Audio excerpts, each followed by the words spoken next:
Derivatives trading involves substantial risk of loss and is not suitable for all investors. Past performance is not necessarily indicative of future results.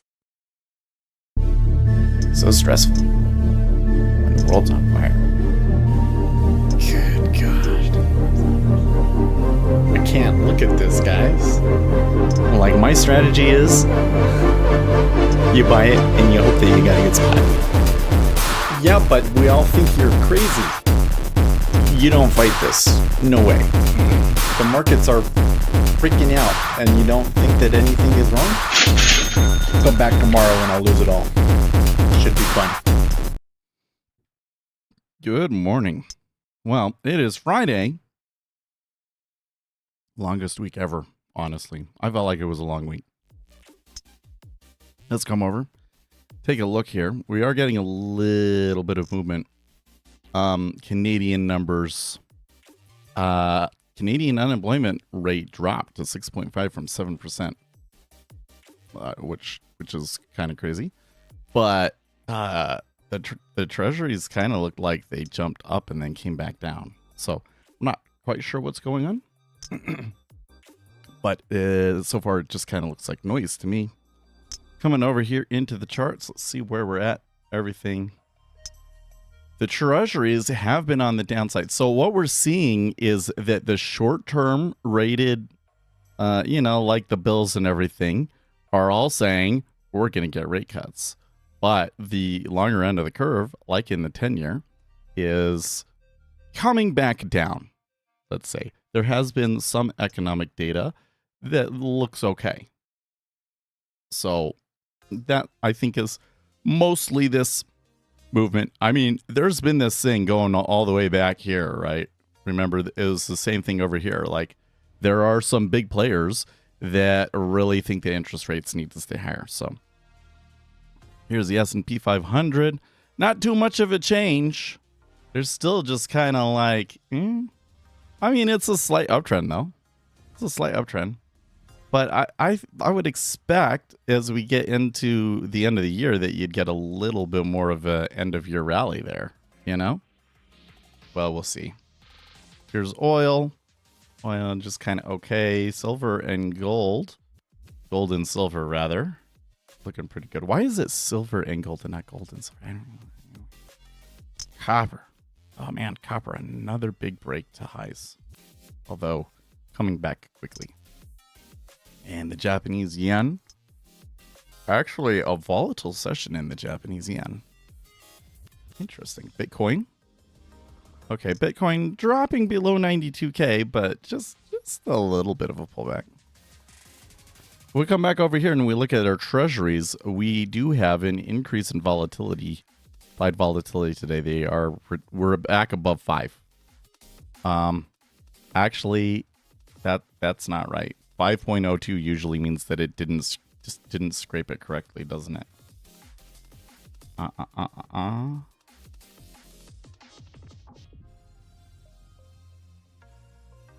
it did scrape it correctly.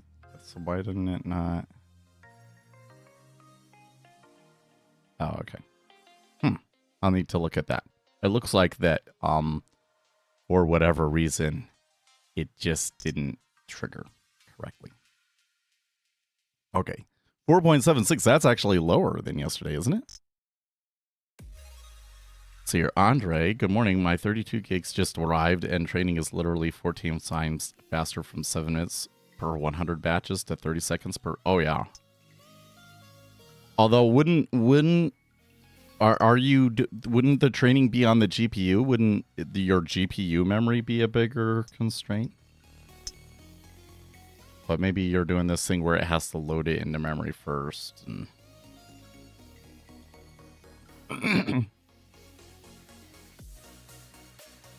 anyways.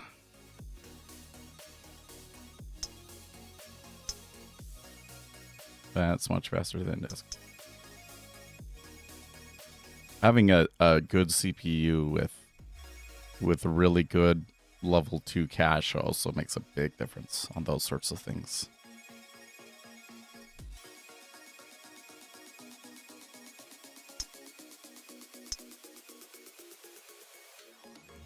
OpenAI faces 140 billion in losses before it turns $1 in profit. Wow. Well, he's doing a neural network training on cryptocurrency asset.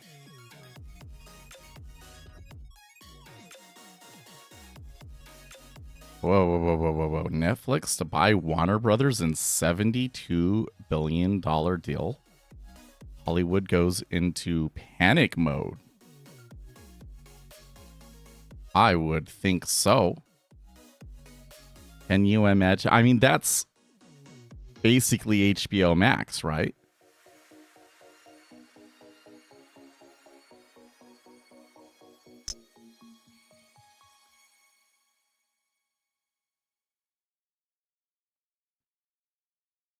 Yeah. That would give Netflix, oh man.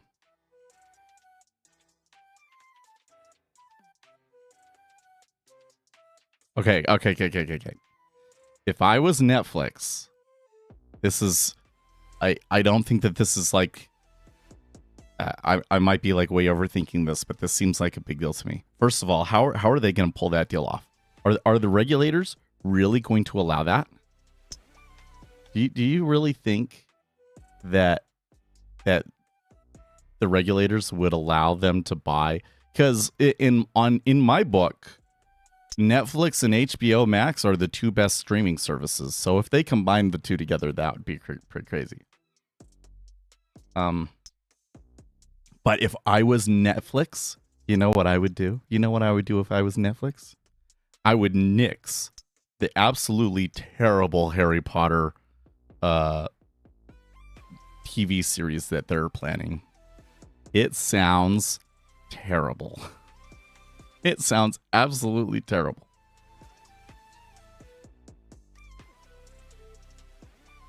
I would be like, nope, this is too much of a risk to that brand. And we think that Harry Potter, especially having Harry Potter on Netflix, yes. Come on, don't you watch Harry Potter during Christmas? I think Harry Potter is a good Christmas time movie for some reason. For some reason.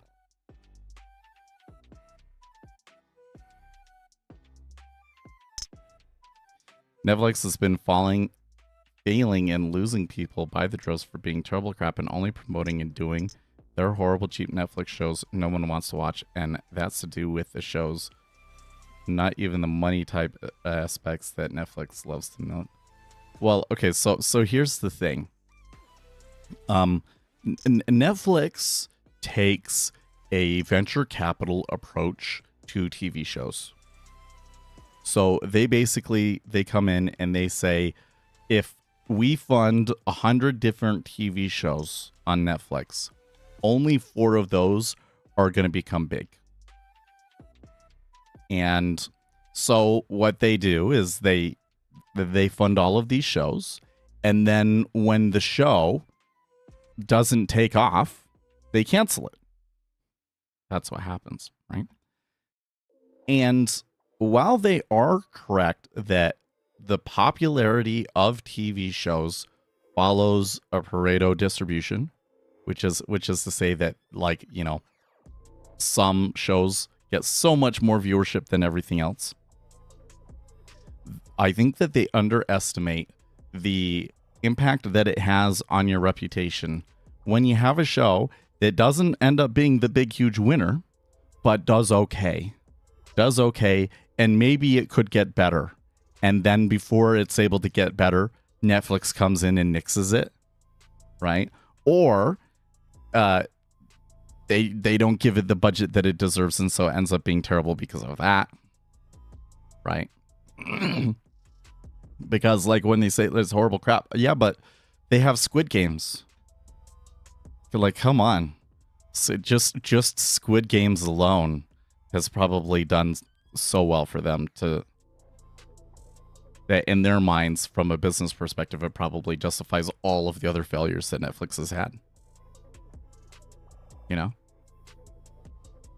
And the other side of it would be that we would be really bad as consumers at saying, like, is Netflix good at creating TV shows or whatever? And we would probably say no, because we see all of the failures, not thinking about that, yeah, but all that matters is that they got the few big winners. It's the same thing with Donald Trump. Like, I've seen so many. I mean, there are some issues with some of Donald Trump's businesses, the way that they went, that kind of makes you go like, I don't really like the way that he does business. But you know what? That's the way that business is done in this country, unfortunately. And it is absolutely something where you take lots of risks and only a few of them have to really play out. And it's the same thing with here on YouTube, honestly. I mean, that's, I think, largely my biggest complaint is that I feel like if you're coming in and you're making good content, and we've all been told that if you're making good content that you'll be successful, but it doesn't work that way. It's one person gets lucky and the network effect gets attached to that. And so more people watch that and that attracts more people. And so that's where you get one YouTube channel that just becomes absolutely huge and almost everybody else doesn't go anywhere. Right?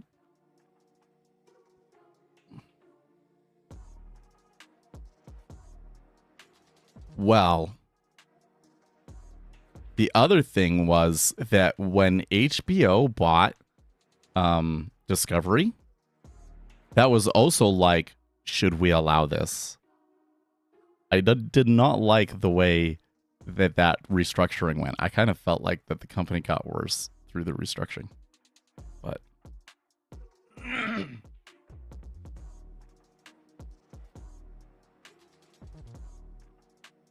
also Netflix, if you do buy HBO Discovery, you should make new Batman Beyond. Yes. Or maybe a live action. Could do a live action too.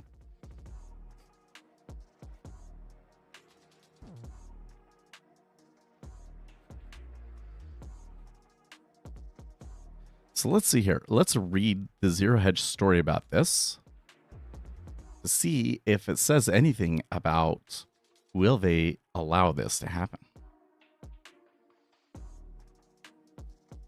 Warner Brothers Discovery began exclusive negotiations to sell its film and TV studios and HBO Max to Netflix, people familiar said, a sign that the streaming giant pulled ahead of Paramount, Skydance, and Comcast. A deal would reshape the entertainment landscape and mark a major strategic shift for Netflix, already Hollywood's most valuable company. Paramount called the sale process tainted, while two-time Oscar winner Jane Fonda used a stronger word for its likely impact on the industry: catastrophic. Interesting.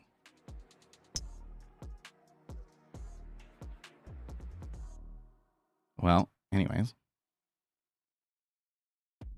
Coming back over here.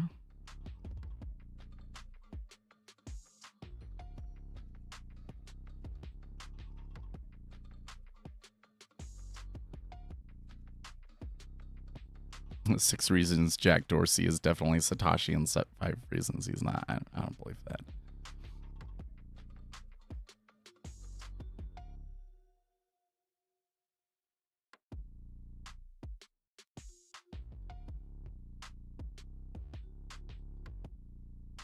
There was this documentary on HBO, basically where this guy had a theory about who Satoshi was. And I don't know, like, it seems like a really far-fetched theory and everything. So very unlikely to be true. But the reaction on the internet when that happened, the Bitcoin people were all very upset. It kind of struck a nerve, kind of, but the thing I was going to say that's interesting about it is that part of their theory was, you know, there are some things in the original code that was released that are kind of like, okay, like that it seemed like he didn't really know what he was doing. And I think that the idea that it was actually a 15-year-old actually explains that really well. So it's like a theory that like I want to be true, but whatever. And it also does make sense to me that Satoshi would be one of the people on the core team. Whatever. I should note that in the past 15 minutes or so, since we looked at the charts, S&P 500 seems to be falling apart again. But will they be able to cross that 6850 line from yesterday's lows? Was it yesterday? Oh, they actually went lower than that yesterday. They got all the way to 36 yesterday at one point. So, yeah, are they down on no news? I don't know.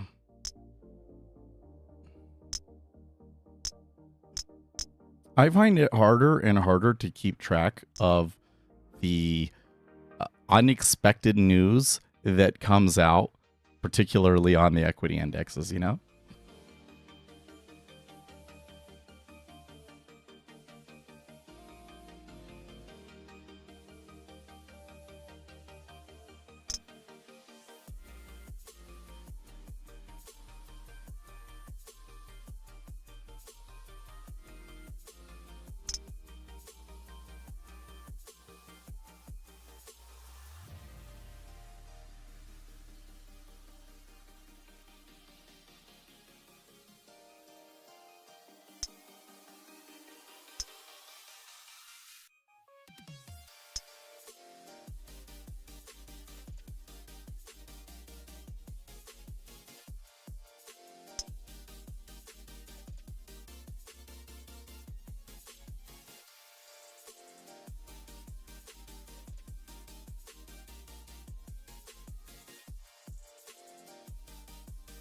You're right. I muted myself to blow my nose. So I was just reading this thing. Bernie Sanders' report on AI and unemployment is based off of numbers his staff got from ChatGPT. Well, that seems awfully hypocritical. But you know what? I have given ChatGPT some scenarios to game out and do analysis on, and it does a very, very good job as long as you are getting good inputs into it. Like if you go and you find the numbers, the initial numbers for it to start with, and then it does that analysis, it does a pretty good job. Because I've done that, and then I was like, well, I have to double check all of this math, and I do all the math, and it was correct. Which is weird, because like, shouldn't a large language model not be able to do that sort of thing?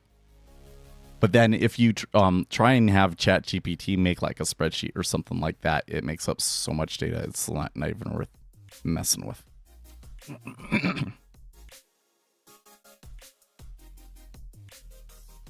We're getting older and can't be bothered. You know what? Honestly, Rox, maybe that is it. It's just like some of the nonsense that happens over on the equity indexes. At this point, I'm just kind of like, they do whatever.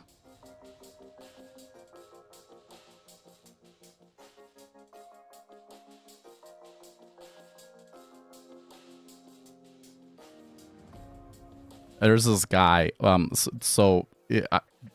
I've had over the past month 2 or 3 different people that started messaging me tons of questions, which kind of makes me a little bit suspicious, to be honest with you.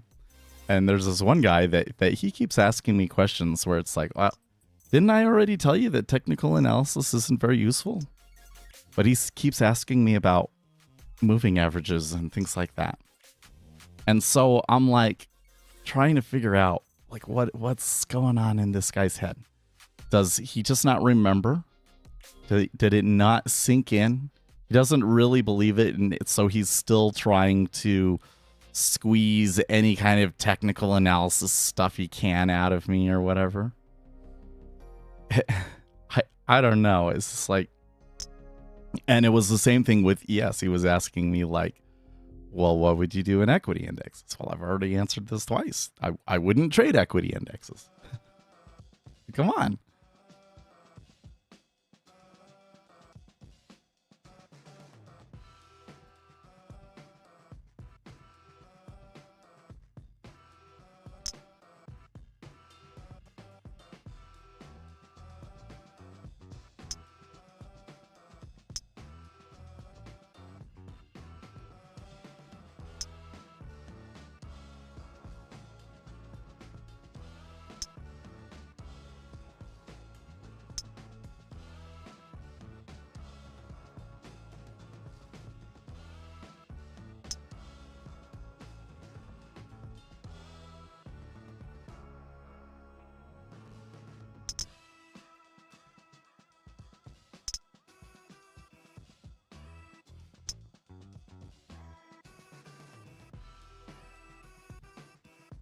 Yeah, I'm a little bit, I'm trying to decide, do I think that the market's going to do something? So let's think about this for a second. Liquidity is lower than it was yesterday. Liquidity is lower than it. Yesterday, we had several prices that were over 6,000, 7,000, 8,000 at some points, right? So we had a much more active market yesterday. It did kind of seem that it fizzled out in the end, right? So lower liquidity, but we have core PCE. Now, that one is not as big of a market mover, simply because a lot of the data that we get in PC we've already had. So the chances of it being like a big outlier, you know, like missing by like 0.2%, like right now they're looking core PCE price index month over month spot 2. For that to be like spot 4 and be like high inflation, extremely, extremely unlikely. But it is the Fed's favorite inflation number. People have been paying attention to it. It does move the market. So I think that probably we're going to be pretty quiet until 10 o'clock Eastern time. We're also going to get the University of Michigan, even though that survey is like total BS. The market still reacts to that as well. So I think we've got like a tight day with some big news. So they'll probably would get the news out of the way and there'll be a big move and then it'll quickly die out. And maybe that's why. But I am seeing a little bit of something going on here. Like we have fallen to the bottom of the range. I'm getting clicks on the bid. There's at times a lot of little level 2. You know, like it's relatively quiet and then you get a bunch of shuffling. So I think that they're out there even though they expect it to not be a huge day.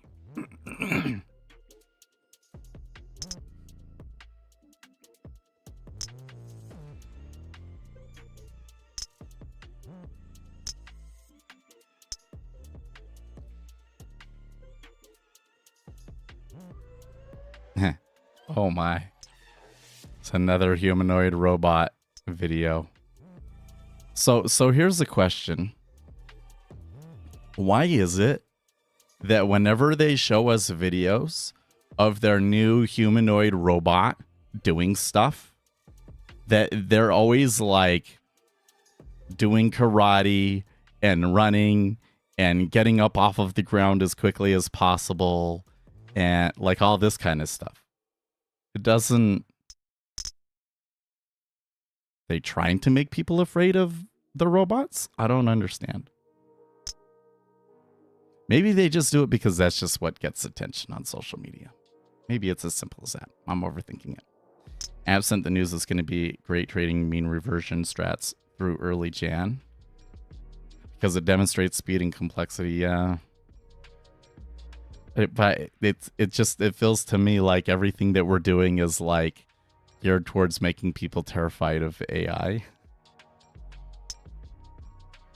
They try to compare off humans because our physicality and movement is amazing and complex. Just so, but like one of the things is like these robots that are like in the home are all like incredibly slow. But maybe that's intentional because maybe they think that people will feel safer if it's really slow. I don't know, man. No machine can move fluid and human. Oh no, they've always been able to.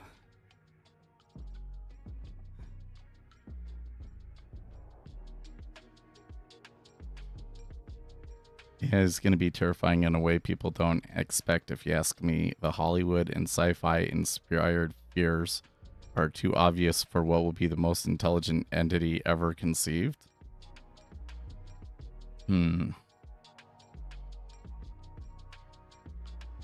So you know, I was thinking about who was his name? Is his name? I think it's Sergey Brin, something like that. But he was one of the co-founders of OpenAI that left OpenAI because he didn't like the way that it was going. And he was saying this past week that he does not think that we can get to artificial general intelligence with the current paradigm of large language models that we have. And the reason for that is that it can't do learning after the training period. Basically, you go and you have like this training period where you bake the model, and then you do some reinforcement learning, and then that's your model. And you can tweak that model and things like that. But it doesn't go, oh, user tried to do this, and when I did that, or user asked me to do this, and so this was my response, but it turned out that that was a mistake and I need to include this thing in it or whatever. And so now in the future, like when I'm asking LLMs to carry out commands against cloud to see what's in the cloud, right? And it will always forget to put the no scroll flag in the command. Because if you don't put the no scroll flag in the command, then you have to hit enter for all of, for it to scroll and all the stuff to come out. And then the LLM will just sit there waiting forever, right? So you got to tell it to do that. And a lot of using AI in software engineering right now is trying things and seeing the mistakes that it makes and adjusting your prompts and queries and everything to avoid those problems.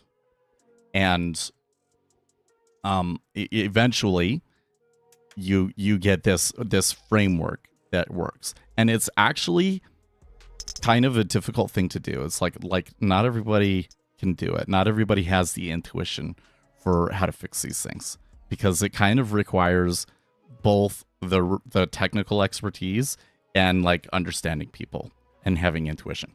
So what would be nice is that when that happens, instead of me having to put it into the prompt, the AI realizes that that's a problem, and then from then on out, it's fixed.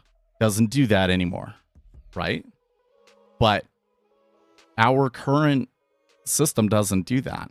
And how could it do that? So there is, first of all, not a lot of research on, like the model modifying itself over time. You might get model degradation, just like you get these issues where, like, once the context window gets too big, you have problems. You might also get this other thing where, like, it's great for like a month, and then after a month, the model gets corrupted in some way, right? And you also have the issue that how is it getting that feedback? Well, it's getting that feedback from every user on the internet. And if it learns, then users on the internet could teach it all sorts of awful things and screw up the model, right? So how do you do that? There's like a fundamental problem that is beyond just the math that's involved in creating a model. You know what I mean? How do we get to artificial general intelligence?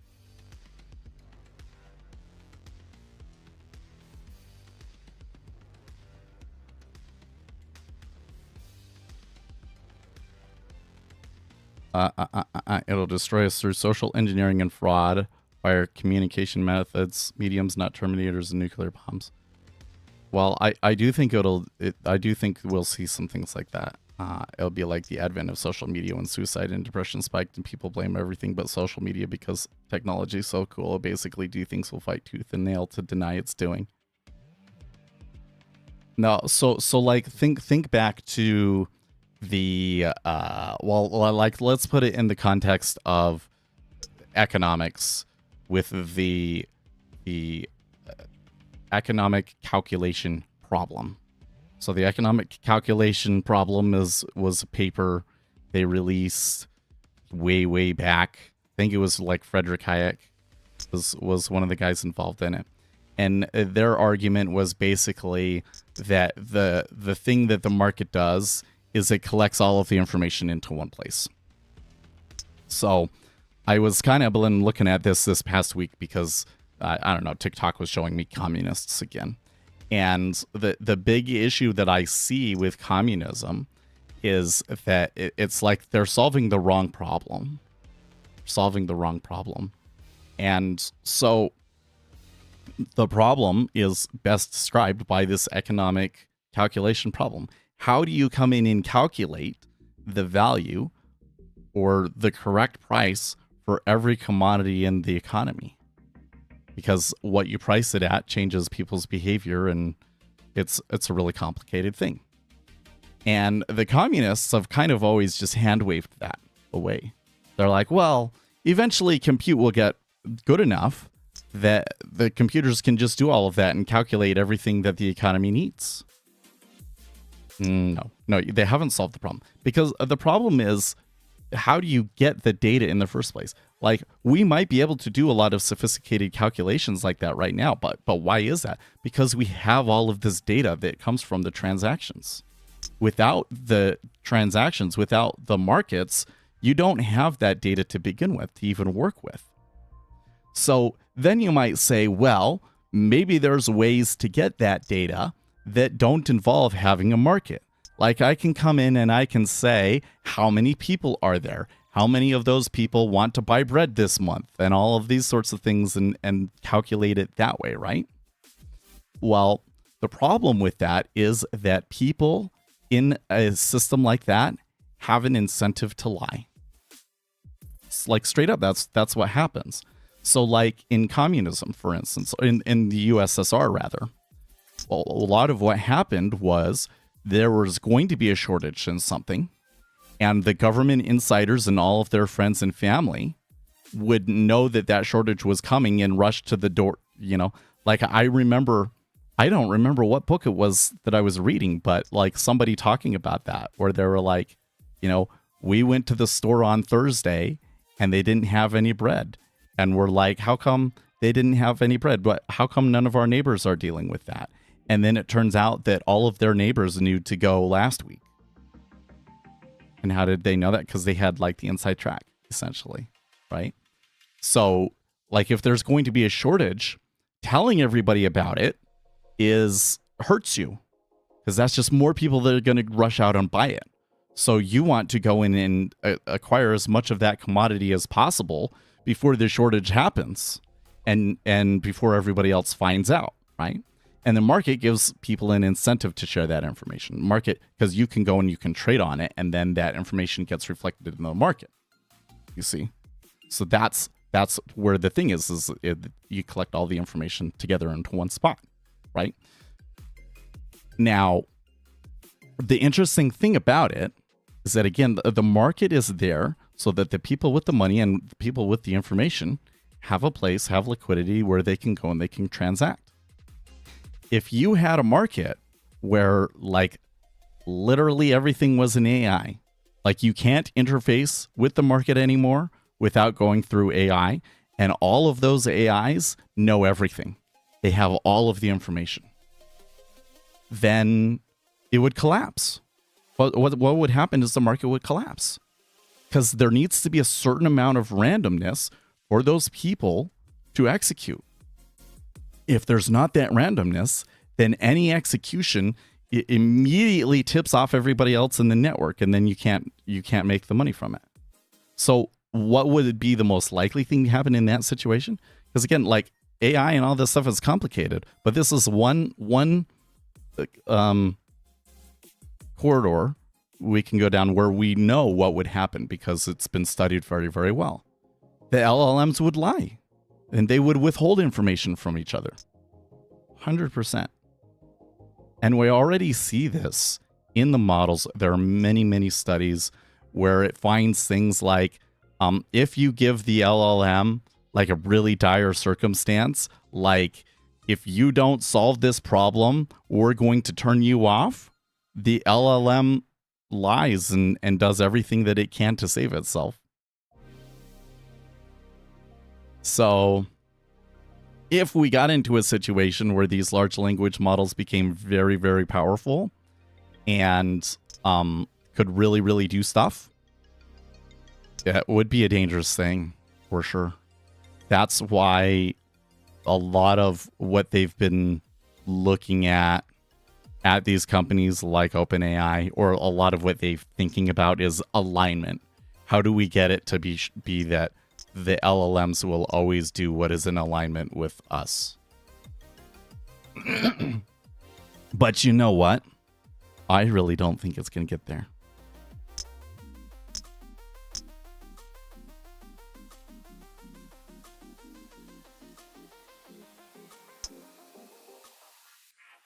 I think that we will get to a point of diminishing returns in large language models. And when the next big innovation doesn't come quickly enough, the whole AI market will just implode. That's what I think will happen. Or the most likely thing. Like this whole thing that like OpenAI has to lose 140 billion more before they ever make $1 is bonkers. That doesn't feel to me like a sound business strategy. That sounds like somebody trying to scale it up as fast as possible to try and become too big to fail. Like I think that Sam Altman is trying to manipulate it. Like he thinks that if artificial general intelligence became a thing, that some humans would see that it is not in their best interests and would try to stop or to kill the AGI. And so he is trying to intertwine it with the financial system as tightly as it can so that if AGI comes, it can't be stopped. That's what I think is going on there. Crazy world we are living in. But you know what? The thing that I think is just so something I think really weird is that it's moving so much faster than our social systems are able to compensate with.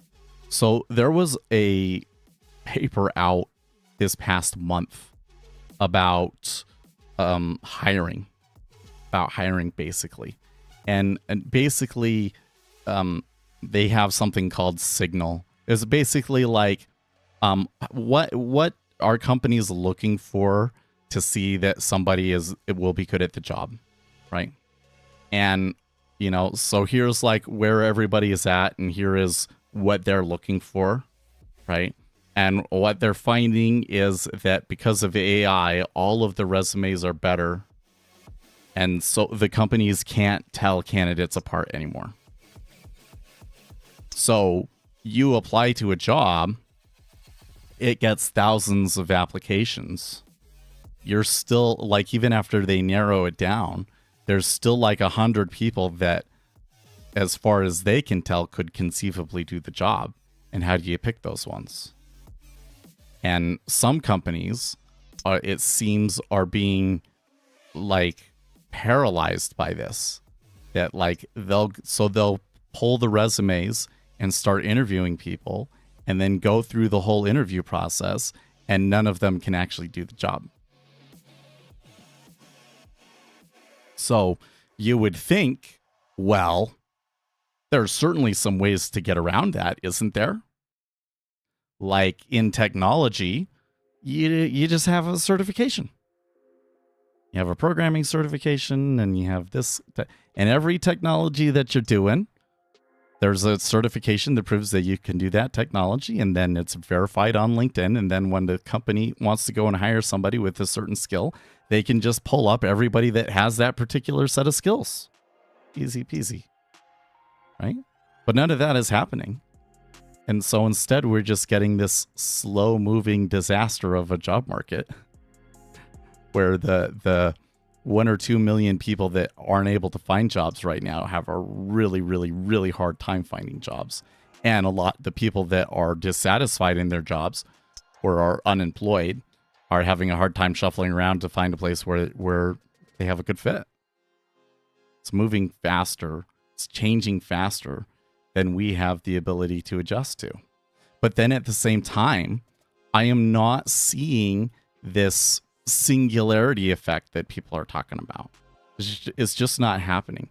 for the majority of software engineers that I've seen, using the AIs makes them slower. Sometimes, depending on what I'm doing, when I use the LLMs, I move slower. Like straight up. Because I'm asking it like every tiny little detail question and going into it. So I'm learning a lot while I'm doing it. But it takes longer. But then there's other people that if they're just taking the lazy approach, they query it, right?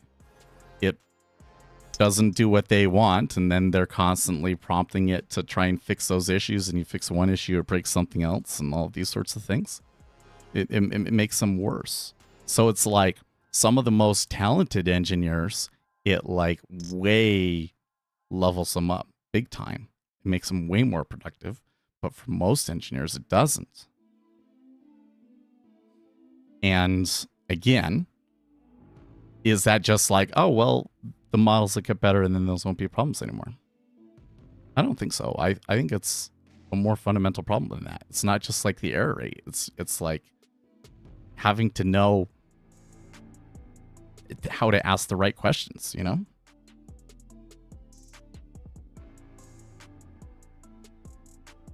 AI will also undeniably manipulate the outcomes of elections, so I'd stop putting much emotional effort, labor into politics as time goes on. Interesting. Well, you know, social media, it is a little bonkers to think about how much, at least the politicians, put into how social media affects us. Like, it really feels to me like they bought TikTok because they didn't like what TikTok was doing to people's opinion on Israel. Really seems like that's what happened to me. So if the politicians think it's that big of a deal, then maybe you should rethink what you're consuming on social media, huh? Man. Did you find a new job? I did. It starts on Monday. So on Monday, I don't think it will be like this usually, but on Monday, I'm going to leave early because I know from interviewing there that it takes me about 45 minutes to drive there. But when you factor in traffic and things like that, who knows? Because the area that I'm going through, I have to go through an area that has really bad traffic. So extra 15 minutes might not be enough, so I'm going to give myself the 45 minutes and then we'll see from there. But my guess is that we will just stream until 10 o'clock Eastern time, like we were before, essentially. Which kind of sucks, but you know what? They have free lunches and they pay for pretty much the entire health insurance bill. So, and they give me the base salary that I was looking for. So it's a pretty sweet deal in the end. And I think that the longer term solution here, because I would expect myself to work there, like most places, 2 to 4 years, if not longer than that.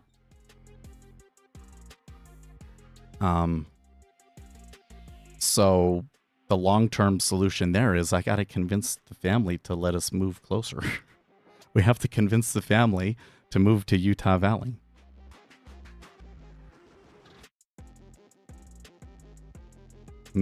Maybe if all of the high school kids are graduated and we move, and then they won't complain so much.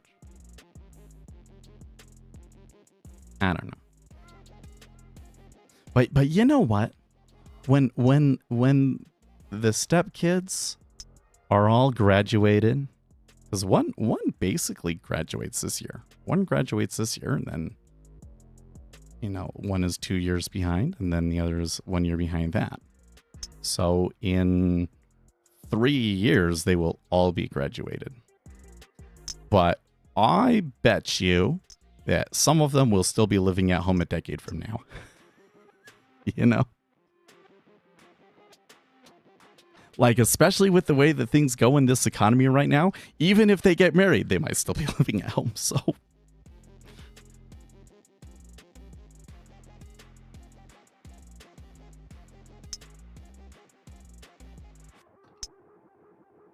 now is full margin trading possible? Well, so, you know, I did definitely hold back on a lot of trades because of the job situation, for sure. But, you know, a lot of it has been just also not really having good opportunities too, you know? So, and during that 6-month stint, like I could have felt more comfortable taking trades, but, you know, when you have to leave at 8 o'clock, that makes it hard. It makes it really hard, right? So for what goes on here on the stream, I think the first thing is doing our analysis and talking about things and talking about what's happening currently so that we continue to think and try and predict the future and figure things out is probably the most important, most beneficial thing that I can do on the stream, right? But I do want to take more trades. It's just I'm going to have to sort out a little bit more, you know, what can I do that's going to work in that short time frame better, right? And I think that part of the answer might be trying to push things into higher time frames. Like, I've been thinking about, you know, making a system that is a more significant quantitative analysis of the major futures markets and giving them each a score about like how good I expect trading in that instrument to be that day, you know, and then having it take swings based on that. So that's an idea that I've been thinking about a lot. And I still have some content. I've been putting off making the content. Like normally I would have like recorded 3 videos this week, but the voice hasn't been very good. I guess I sound pretty okay today, don't I? It's not completely clear, but it's not super affecting my voice. Cough and see if nothing's really coming out. So maybe we're better there. But I think like if well, you know, we had that, I don't know if you guys saw it. Oh, do I still have it in my paste? Let's see. Actually, I think I do. Yeah, I do. That's funny. It's still on my clipboard. Did an interview with a guy named Eddie Z that does mixed trading computers. So that was kind of fun, and that's like some content that should show up on the channel. So, you know, I think like that's okay for December, and I will then the video that I really want to make and see how it does, we'll leave that one for January. And maybe record it next week. When hopefully the voice is tops. Right? And you know, so we got like those bits of content to go through, and then yeah, I think that it's a little bit more content on the higher time frame kind of stuff. And probably looking at stocks too. What would you say are your 3 edges in trading? Oh man. That's really, I mean, because first of all, that's a really hard question to answer just because it seems a little broad. It seems a little more broader than you might think, right? Like, so first of all, what can we consider an edge? You know? And then 3 of them, you know, but I would say that the biggest thing is that we're looking for informational inefficiencies. So my edge is going to be a specific piece of information, and it changes every day, right? But understanding that the market is more statistically efficient than it is informationally efficient, and the true nature of a market, like in some respects, you can consider that an edge, right? That, to me, in my opinion, is the most important edge. That's the edge that gives you a fighting chance. If you understand that, you have a fighting chance. And most retail traders don't. And that's why whatever results they get are mostly just dumb luck. You know? I also think, though, compared to most other retail traders, like my understanding of the news and what goes on in the market is better than most. Right? Been doing it for a long time, and I have lots of really good experience there. But at the same time, when I add up all of those edges and everything, it's not a strong enough edge for me to be like all in, let's put all my income into it, and you know, still to me is just sufficient for a hobby. So lack of big news that blows up the market any other direction. Yeah, there you go. So.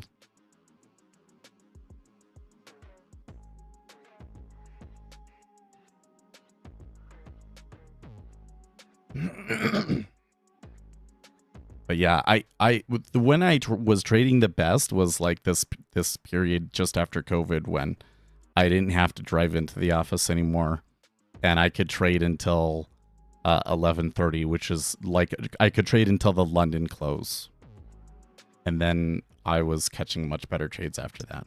Now I don't know if I see as many moves after that time as we used to, but it still kind of makes me wonder if, like, can I really be super successful with this just streaming 90 minutes? Basically. From 6:30 to 8. Yeah, 90 minutes. Because you could definitely see in all of the channel metrics and things like that, that the shorter streaming time hurt the channel. Although moving back to the longer streaming channel didn't change those numbers either. So maybe it didn't actually change anything, and it was just that whole thing with the numbers that changed. I don't know. Oh, by the way, make sure you click that like button. 5 of you have already done so. That's great. 5 of the 9 concurrent viewers. That's great. Oh, and let's see here. We should think about time here. We got 4 minutes until the S&P 500 opens. They have recovered most of that decline that we had. Actually, let's come back into like zero hedge and see if we can figure out, like, because there has to have been a headline there that really affected them. Yeah.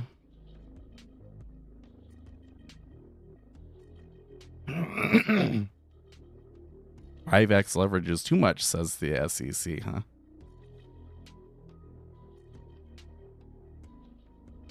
Has to have been something.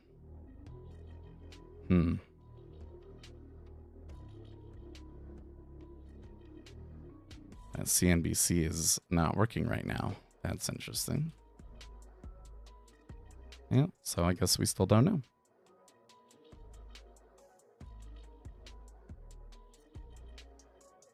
When did that occur? 6:40? So let's say 30-40 minutes ago. And just come back here and see.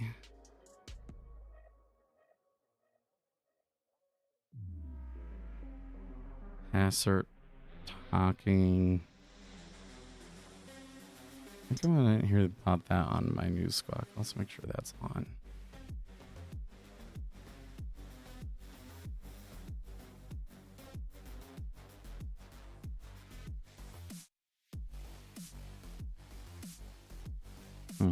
No, I still don't see anything.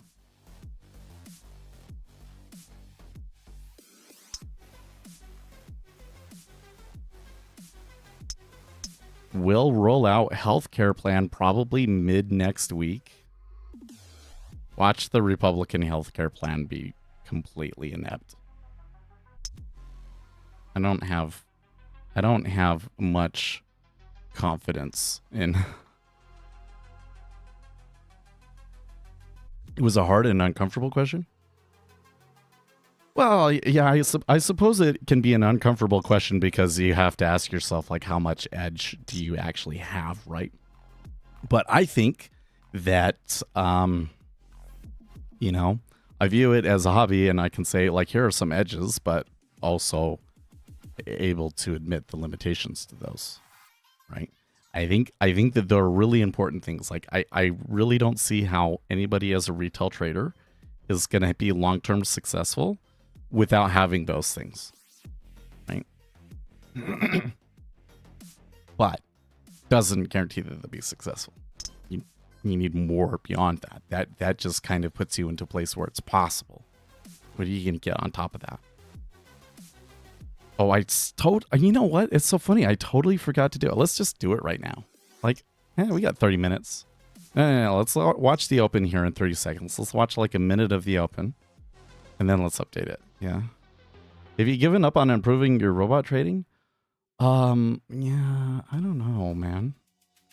I think I kind of have. I think that it was more losing focus and forgetting what I was doing.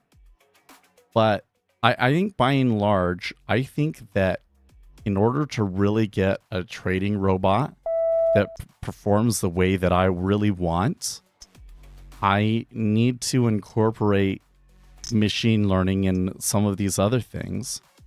And it's just too hard to do that in the NinjaTrader ecosystem. So even though that might not be as big of a roadblock as I'm making it, there seems to be like this mental block that, like, well, until I get my own trading platform up and running, this isn't really worth spending time on. You know?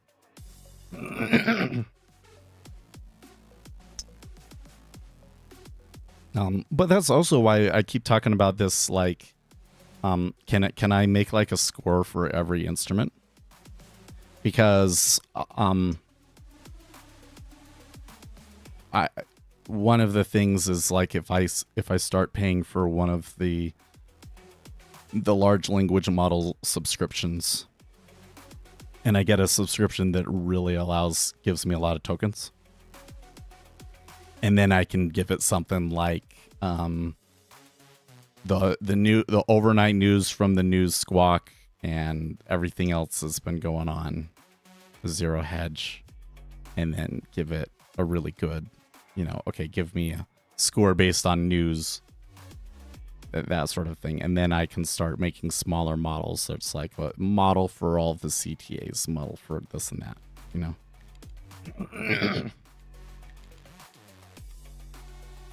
and looking to get into something that's more like identifying when momentum traders are likely to come into an instrument and getting into it before them and selling it into them.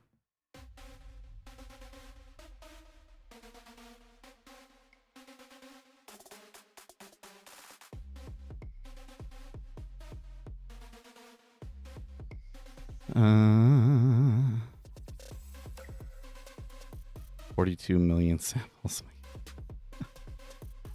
Oh man. I do have some data though we can mess with. It still collects the data, so.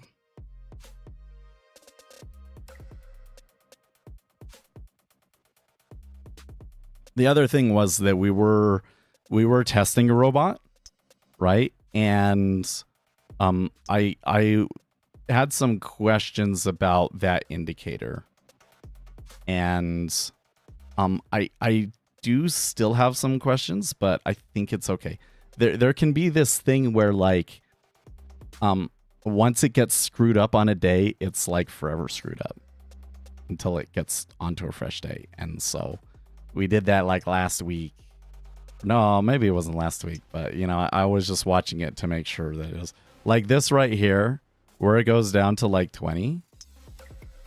I'm sitting here looking at that like, is that really truly accurate? So that's another thing. And then we also, it seems to me that the volatility is such a useful thing that we would want to incorporate that into any kind of model that we get. And, you know, only have like a month's worth of data on that. So can you jerry rig the machine learning into NinjaTrader? Well, yeah, I think we could. We could do it, all of the machine learning in Python, and just exchange information between NinjaTrader and Python using sockets is probably the way that we would do that. Or I could have it send it to Rust with the socket. I don't know, some work to do there. Yesterday, after eating, I was just sitting there on the couch and I was like, you know what? I've read the internet. Today, this would be a great time to actually do something productive.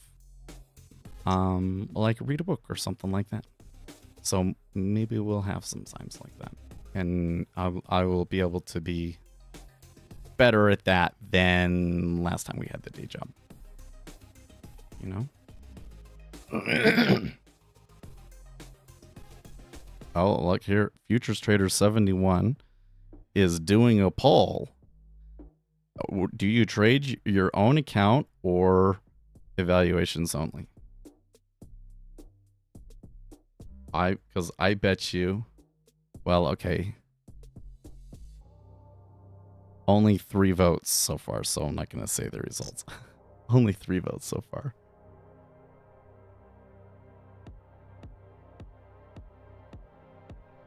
Is the Futures IO forum still active? I think so. You know, I don't really remember what it was about, but I kind of like lost interest in the forum, to be honest with you. Like, everybody that posts there just doesn't know what they're doing.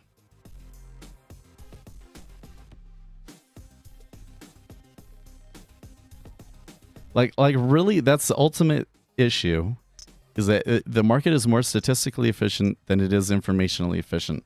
So as retail traders, shouldn't we be talking more about informational inefficiencies and what's going on in the market right now? And where is that place where futures traders just talk about, you know, the news and the things that's going to affect it today? This stream, basically, that's it. And until that gets big enough, you know, to have more people to collaborate with, I feel like that most of the interaction on social media ends up being a waste of time.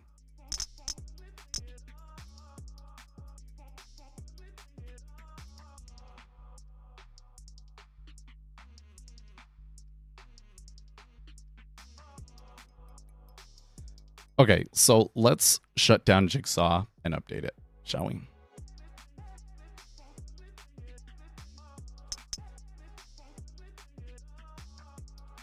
And we still got NinjaTrader connected, so it should be fine on that front. People who are making money with their trading have little incentive to talk anyhow? I mean, I don't know, man. Like, I feel like that if you're trading informational inefficiency, having other people to work together with is really beneficial. Like, I guess what I'm really saying is I'm really skeptical that there's this guy out there that really has it all figured out and he's just keeping it all to himself. I don't think that really, I bet that there's plenty of people out there that have made money and think that they have it figured out. But those ones are probably just the people that are lucky, that are getting lucky, you know?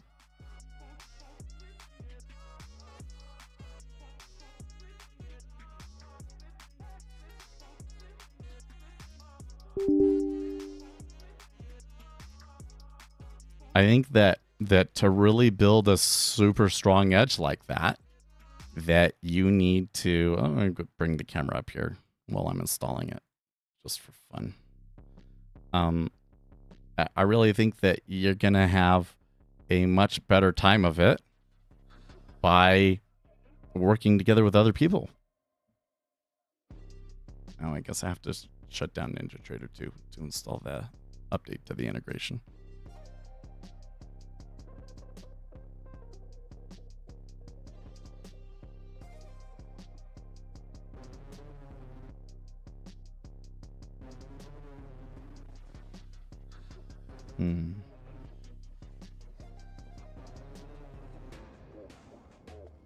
Informational inefficiency. Yeah, it's like you make your trade and then get on CNBC and pump the trade.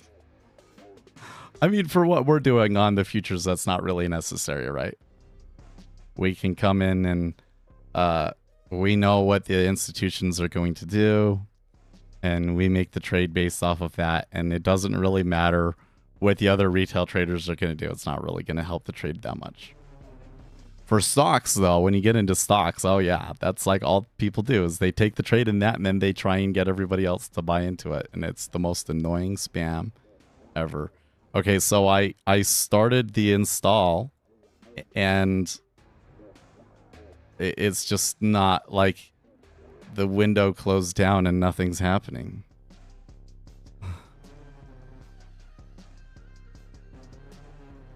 So how long can I wait before I'm like, something is wrong? It's not even showing up in active apps. Oh, no, setup application is there.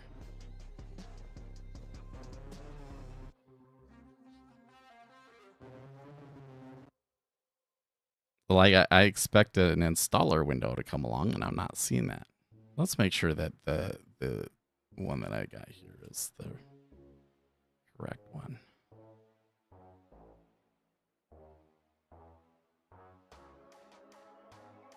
But if you do get some kind of statistical edge, you wouldn't be talking about it. That's true. That's true. But I'm saying, like, I think the way that you find a statistical edge is you talk about things that we do know and is out there and is useful with other retail traders, like volatility, what we know about volatility, right? And you get everybody on the same page, and then you start working together and you find that thing that's, you know, a little step further that actually becomes the real edge, right?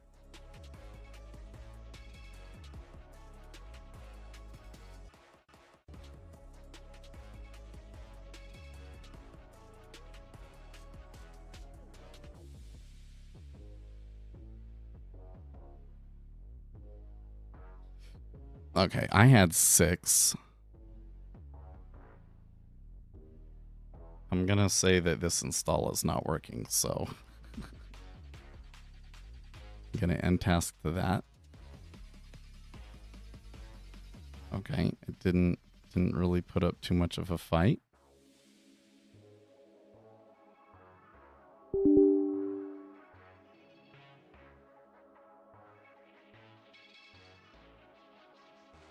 But I guess the other thing is I'm not sure I actually believe that there is this statistical inefficiency in markets on a 1 to 5 minute time frame, or let's say 1 to 60 minute time frame that exists for retail traders. I really don't think it can exist. Like, it makes sense to me that there would be some edges that are really short time frame that, you know, often exist because of market microstructure, that there's going to be a race, essentially, like somebody's going to be able to take advantage of it, but there's going to be a race. And so you've got to be really fast, right? But this one where, like, it's there and you could be in the trade, for something that goes for like 60 minutes or, you know, a few hours, how would that be there and not somebody have found it and taken advantage of it, you know?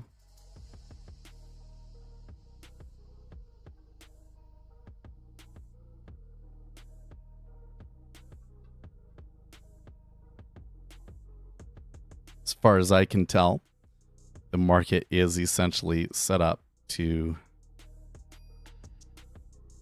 Man, it is not cooperating here. As far as I can see, I think that the market is set up to kind of there not be an edge there. I am a little confused here. So I came in here, I did this, said it's going to go here, said I'm going to install the optional features. Let's just click no. Let's untask this other one. Now cancel this report. So it doesn't look like it's doing anything. Aaron, welcome back.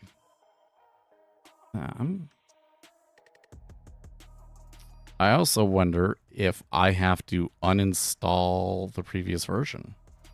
But I'm honestly scared to do that.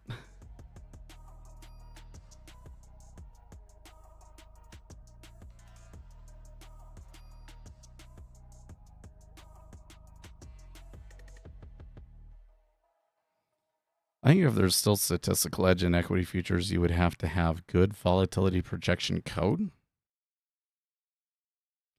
Yeah, well,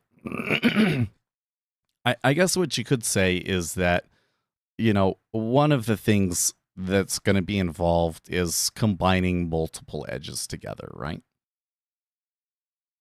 Okay, I was on 422. 4022, just to be sure if something happens here.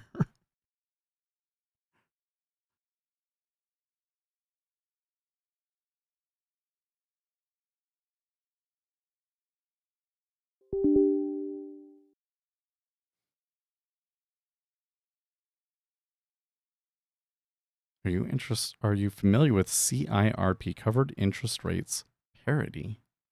No, I don't think I've ever heard of that before. Like, that acronym doesn't even sound familiar.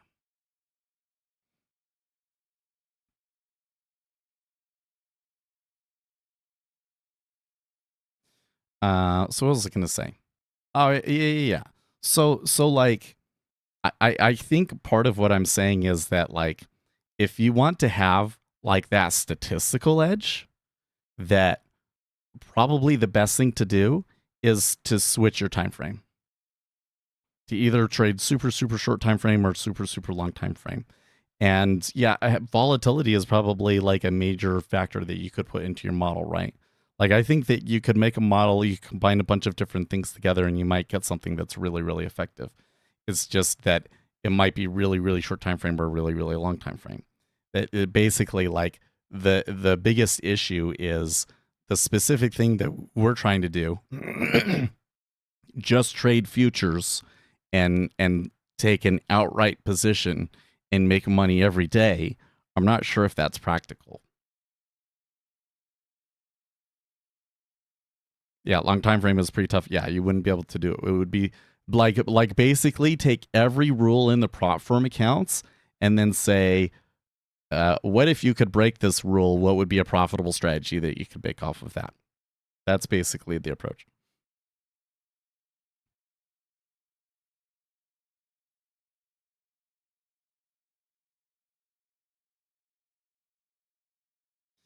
I'm getting really upset here that, like, I go into I do the installer and everything, and then it say, okay, now it's going to install, and you click next.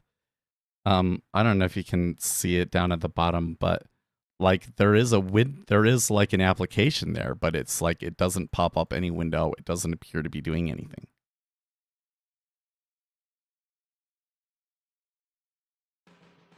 So it seems I have an issue just even installing the app. I'm going to try one more thing, which is I'm going to kill this set of application.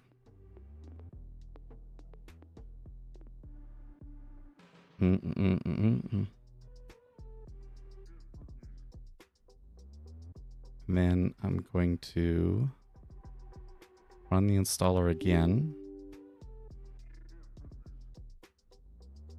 But this time I'm going to not check any of the optional features at all. Next, uncheck the run at startup. Following settings. Next.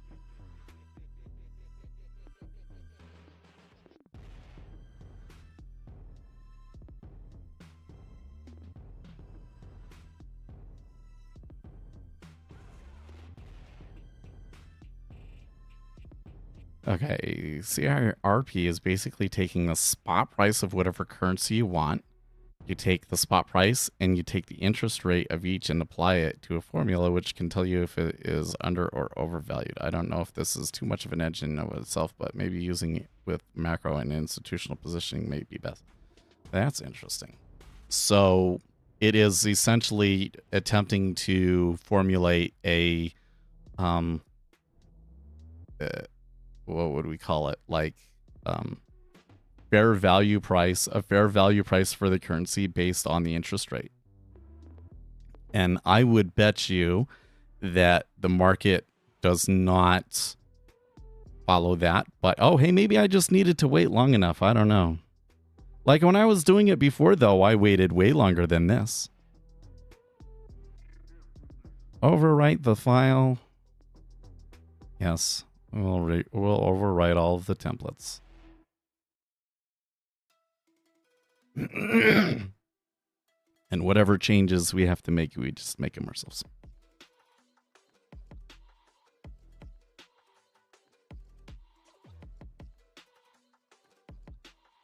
Okay, so hold on.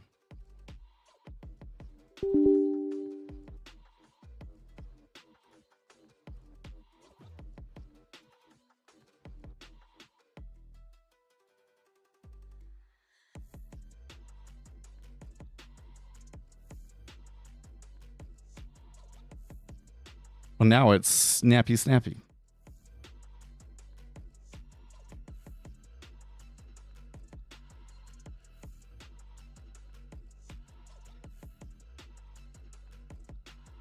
Jigsaw is using Windows Forms. That's why that.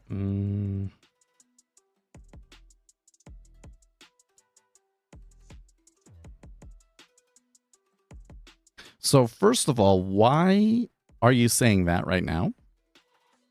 Number two, are you sure that they're using Windows Forms and not WPF?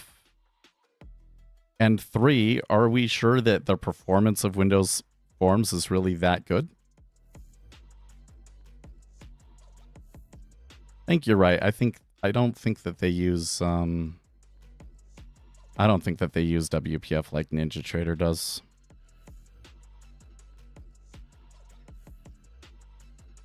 Okay, that loading looked a little bit different, so yeah, the interface looks different. Oh, cool. It still has my workspace, apparently. Okay.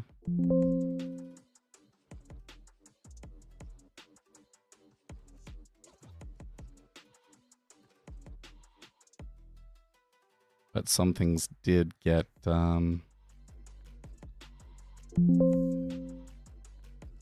let's see here. Yes, this.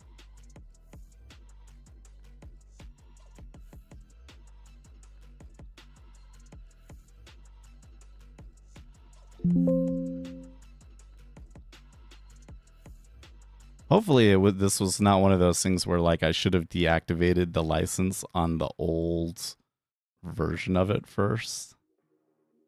What is this thing? Workspace.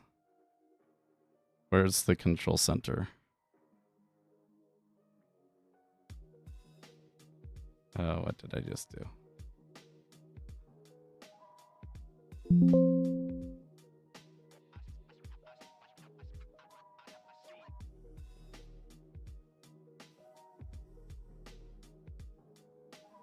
There we go. Okay.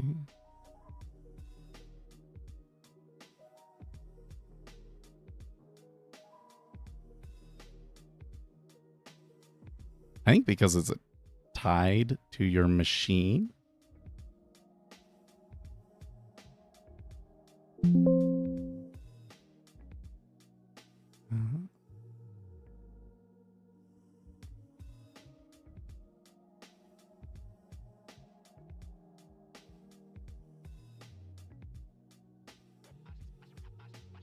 think that because it's tied to the machine name that I shouldn't have to do that, but there we go. Okay. Okay. What's this whole thing? Oh, that's cool. Okay, there's still some parts here that I need to figure out before I can...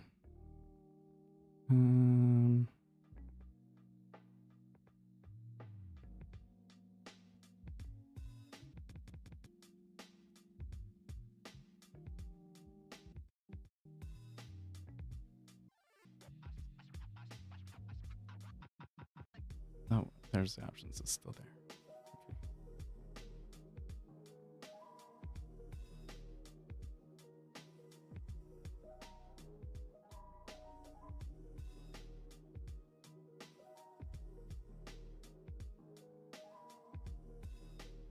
No, enable window snapping. That's cool. How's that built in?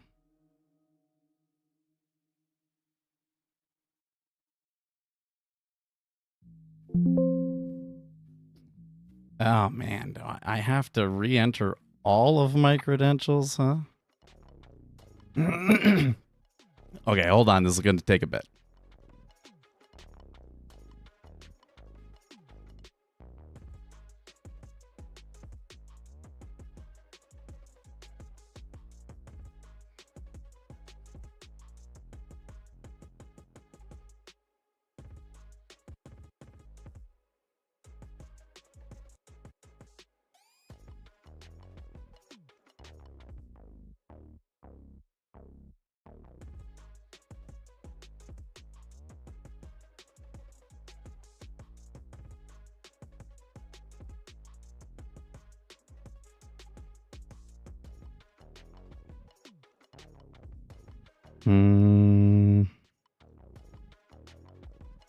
Okay, so it didn't have my credentials in there.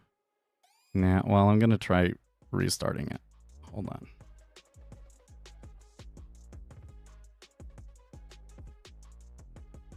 I wonder if we're looking at options like iShares 20-year Treasury bond ETF might give an advantage on day trading. Maybe TLT leads the T-notes. I actually kind of think that it's the other way around, but yeah. It is a thing. That is a thing, actually.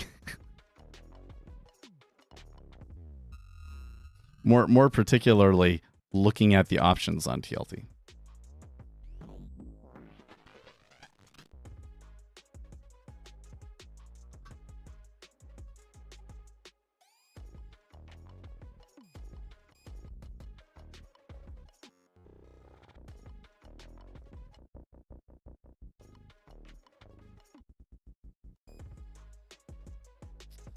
Okay, so we got that up and going.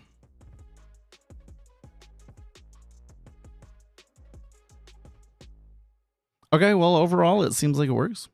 Yeah. I don't know if there's really like extra new features in there other than the Vista chart is supposed to be a lot better now, right? Whenever I click on it and move it around, I get issues. Yeah. Now I have the black and white look. Yeah. I'm wondering if Aqua Snap and Jigsaw are like conflicting with each other. So I'm going to exit Aqua Snap. So if I do that, yes, that is correct. So one of the things that Aqua Snap does is when you move a window, it makes it semi-transparent. Oh, wait, that's not what we want. Like that. Oh, I turned it off. So, you know, normally when you move it around, it's like that, but yeah. Anyways, Probably none of you are even looking anyways. I'm saying this because I'm using WPF elements and research what Jigsaw is using. I have in mind, and they have been using Windows Forms. Oh, okay. Making a DOM in Windows Forms would be really hard.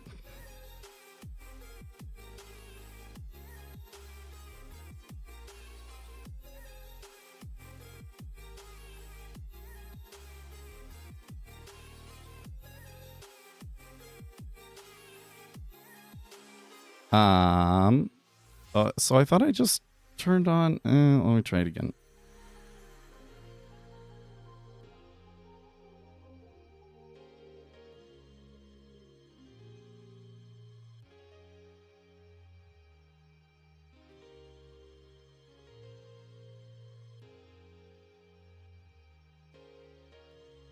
There we go.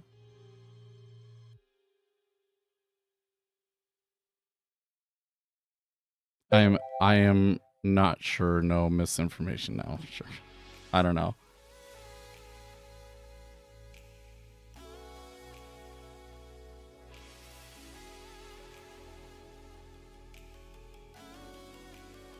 Okay, but now that I got that, can I get this?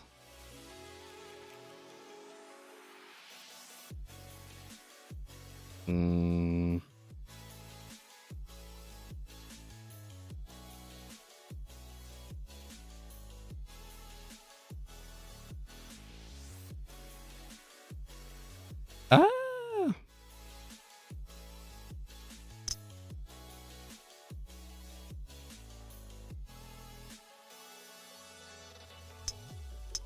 I crashed it. I crashed it. Maybe I should go back to version 4. Okay, let's see here. The numbers. PCE inline. University of Michigan. Both 1 and 5 year. Couple points under the expectation. So that's interesting.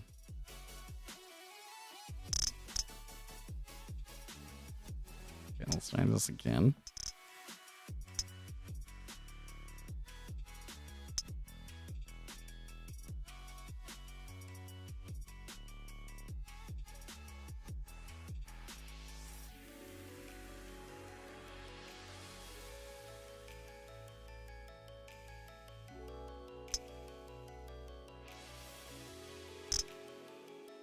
Oh, that's not what we want. Close that.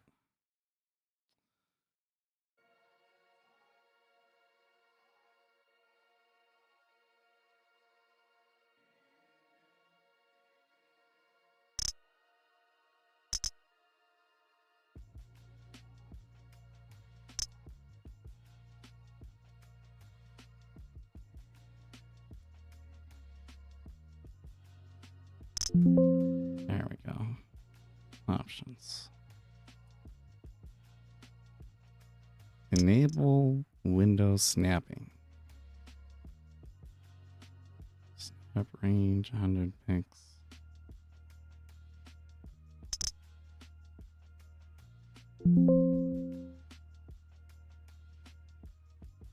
Okay, you just like not touch it for a second. It's I think it's loading, like it's connecting. There. Okay. So now that I got that, how does the window snapping work? Well, it's not snapping. By the way, oh.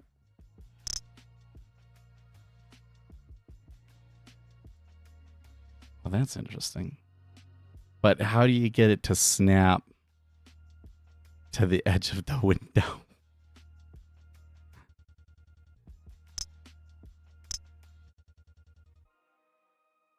This over here.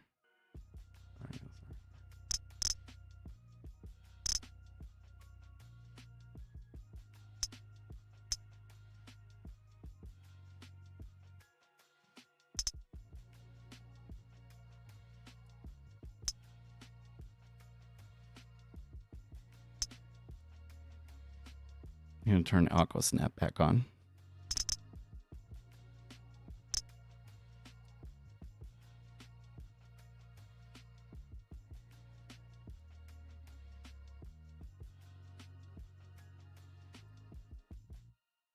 The tops of the DOM windows are black instead of gray. Yeah, which I honestly don't like.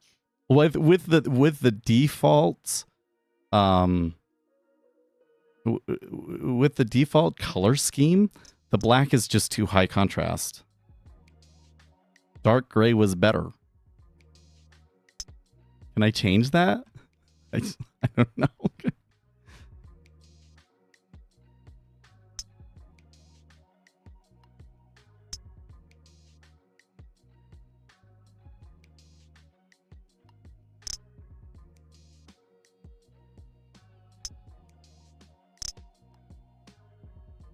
So there's something about the way that Aqua Snap works that it doesn't. It looks like it is snapping though.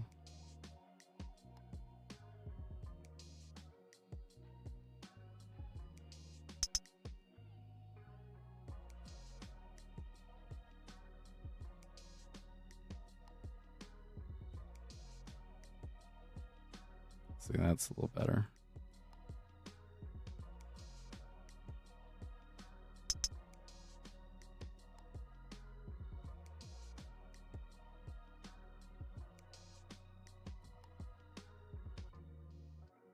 I don't know.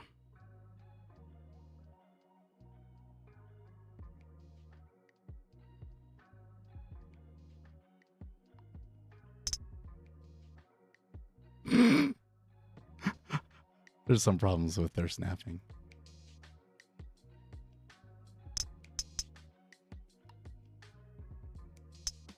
See how it keeps wanting to put it over the other one? There we go.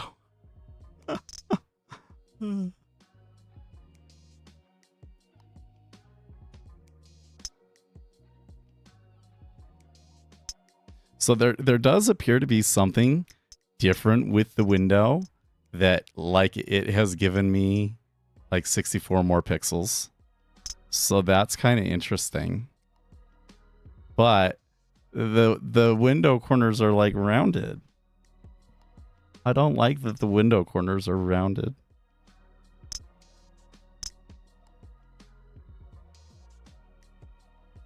Maybe that's just the Windows operating system default. And if I... oh, actually, you know what? Huh, that's interesting. I think that I had a mod installed that got rid of the rounded corners in Windows, and the latest update must have gotten rid of it.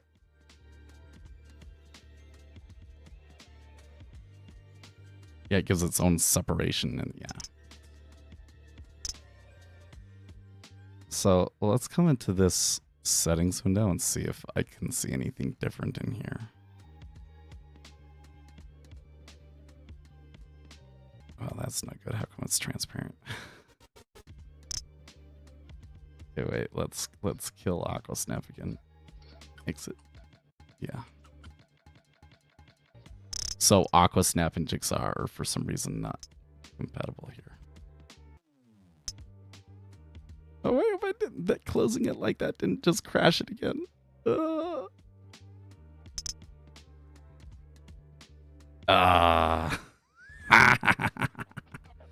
right.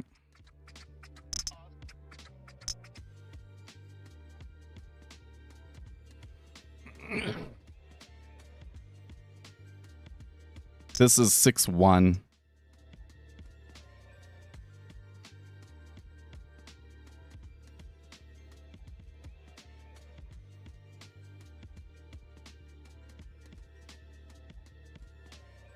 So, do we consider version 6 as no longer beta?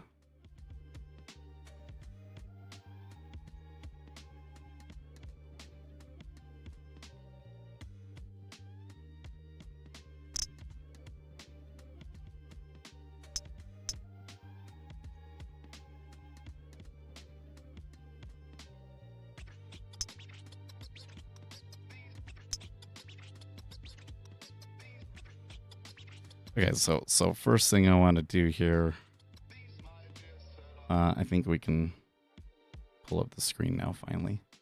Oh, actually, no, we can't.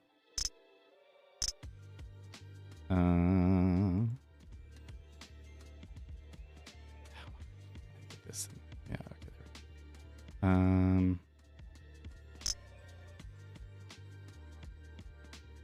Options. Snap range 25 pixels. Seems more reasonable to me. Okay.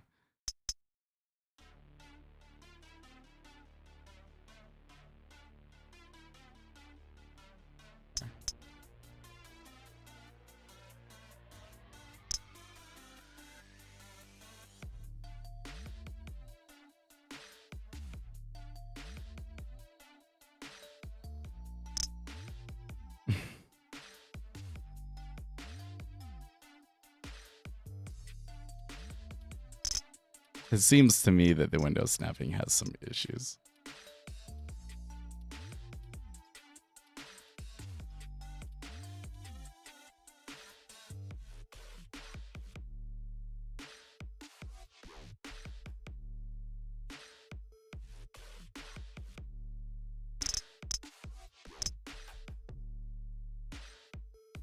So when I do that, it like comes down a little bit.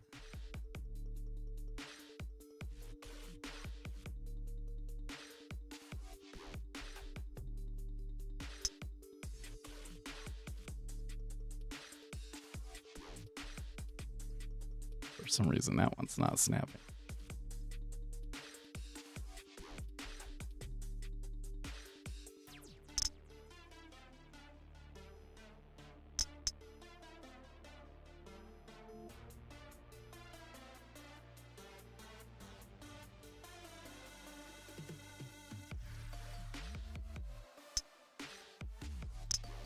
I mean, that's a trivial feature in the larger scheme of things, right?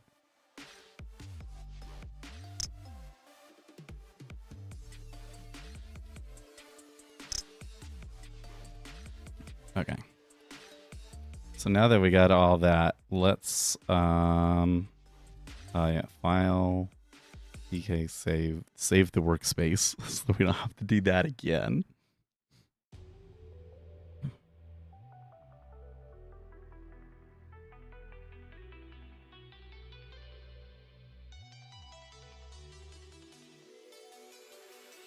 Just gonna clean up a little bit.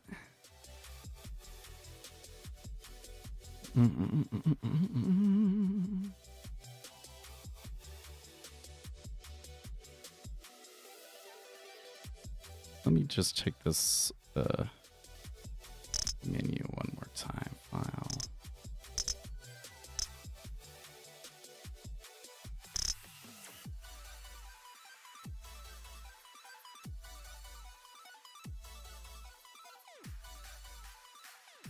Windows. Okay. I'm just checking to see if there's anything, because you know, in some versions of Jigsaw, you could change the theme, essentially.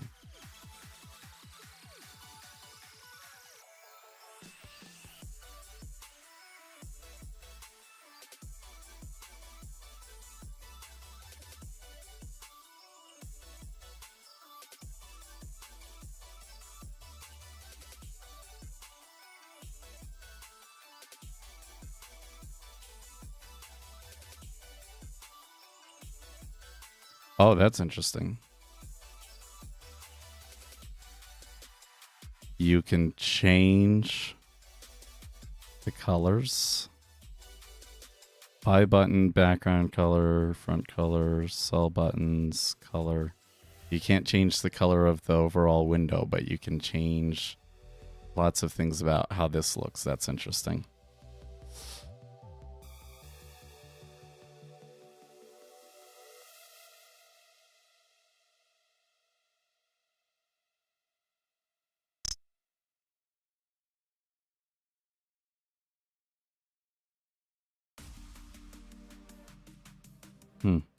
Did they change? Did they move the settings for the auction vista into the vista itself? It looks like.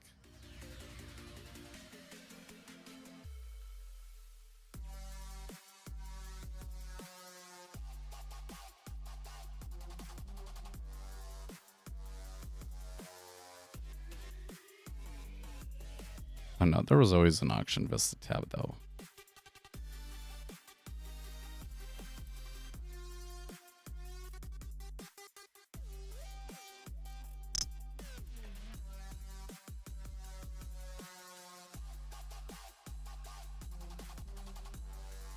Well, when I move my mouse around in that window, it's still kind of choppy, even though I have the GPU part turned on.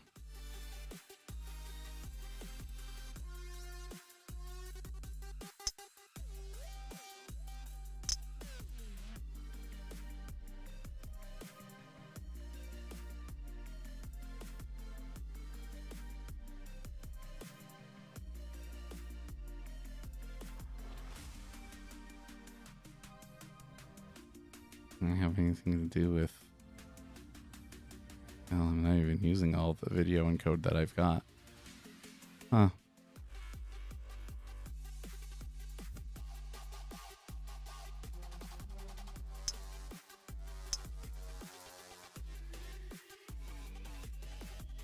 I have to update as well. Too lazy for it. Yeah, well, but like again, I'm not seeing the game-changing feature here for me that it changed from version 4 to version 6.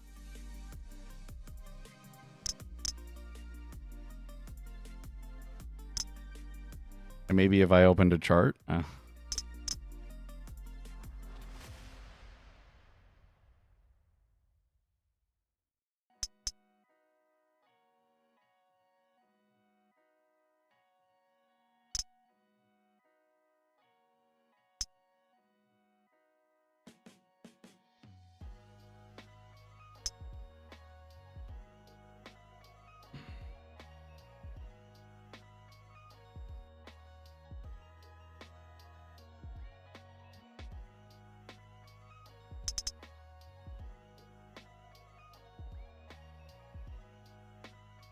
Sure.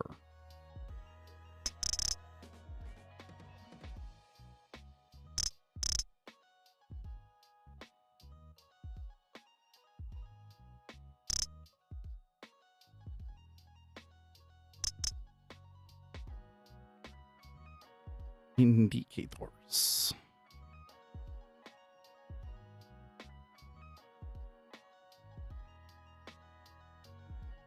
What is disparity index?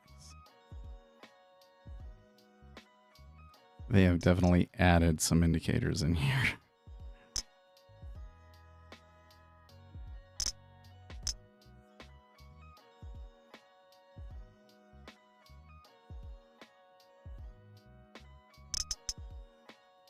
Some of these are like psych line or pricing pring SPK. Okay, applying. What's that? What's this little plot that it adds? So it does look like there are some changes in the charts. And on this Vista, like again, it did change, but like at least this cursor part is not really very fast.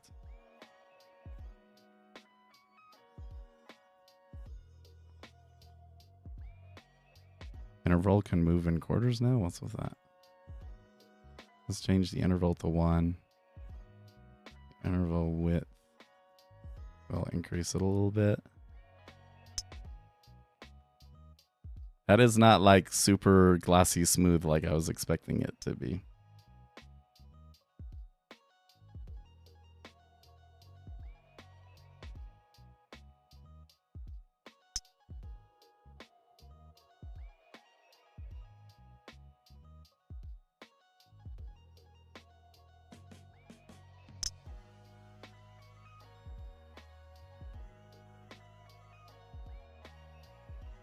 As enable GPU for chart, I think that might just be the regular charts.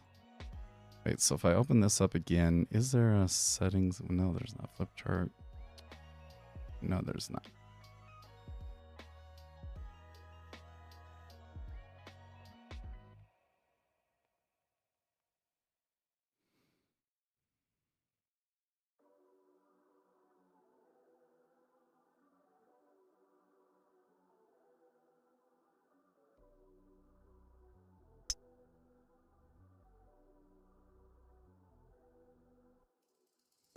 Oh.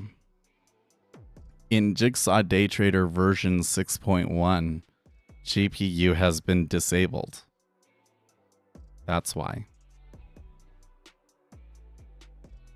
Because it was causing problems with people running on virtual machines. That makes sense.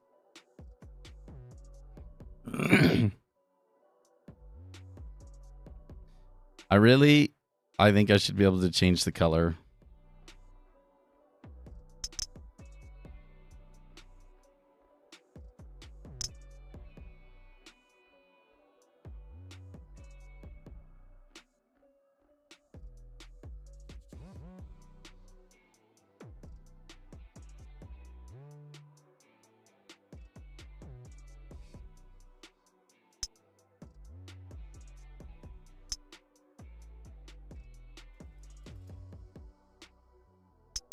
Oh well. I guess we're stuck with black. It's not too late to go back to version 4. Let's try version 6 for a week, okay? Try it for a week. Man, that took me an hour to sort out. I don't like the way that the trade window looks because it's harder for some reason it's hard for me to see the outlines of the buttons. So like the color that is the outline of the buttons isn't strong enough. By the way, did I change these? What is this? Yeah, why are these all on Z still?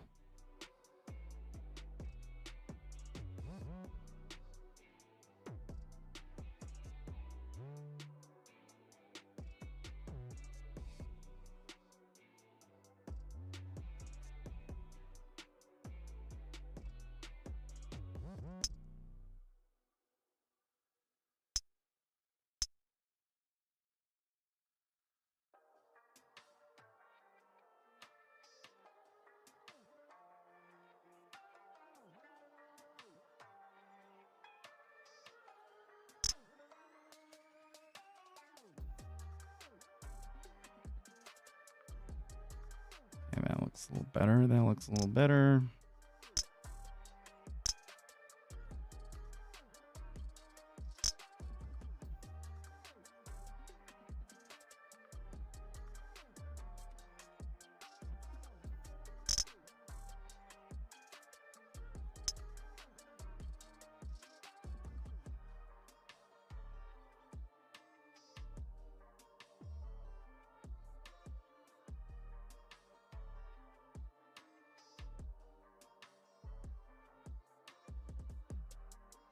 Now we got our little economic releases window,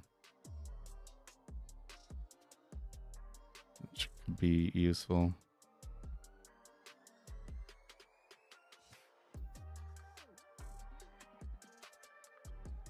It's a real-time alert. No. Yeah, the thing that was like the expectations for the day, I think you have to get into Journalytics to see.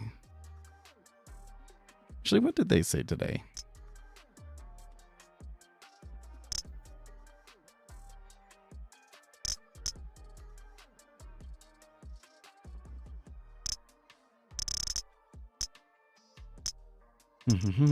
S&P 500 showed modest gains in the overnight session amid optimism around potential Fed rate cuts, with correlated markets like Asian shares tracking higher due to softening U.S. job data, boosting easing expectations. The most impactful recent news includes increased odds of a December Fed rate cut following a soft ADP report, alongside tariff impacts potentially affecting headcounts, contributing to a cautiously positive overall sentiment driven by Fed policy hopes, overriding trade policy concerns. Session themes: awaiting key inflation data like PCE, Fed rate cut expectations, geopolitical and trade policy developments.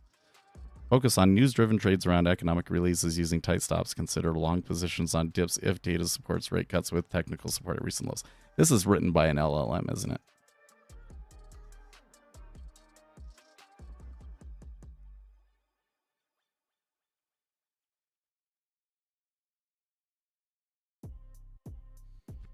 Hmm.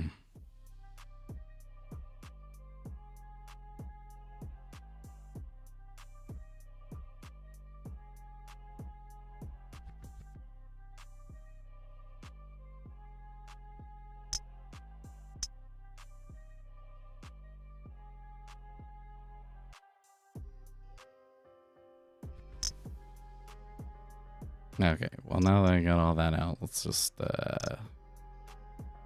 clear things up a little bit.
Oh man. I just came across a video here on Reddit. I'm not going to show it, but like a woman was going to jump off of a bridge with her son, and a bus driver saw it and stopped them. He stopped and pulled her. He's like, there's no reason anybody should be walking on this bridge, and stopped right there. Maybe he was going to pick him up.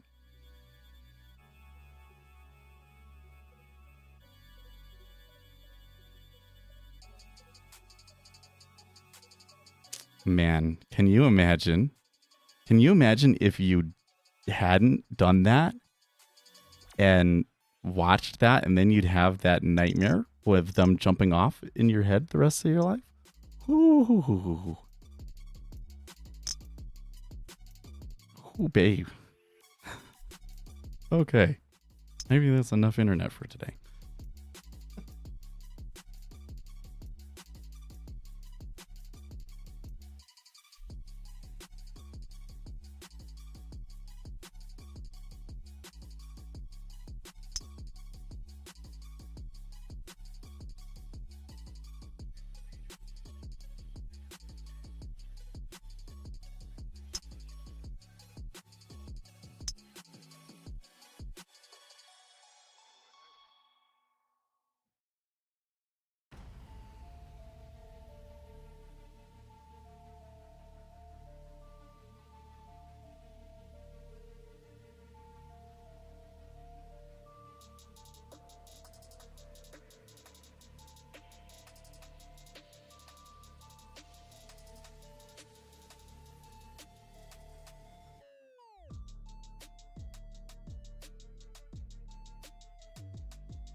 Let's try this application Windhawk. It's supposed to give us an easier way to do modifications to the system and stuff.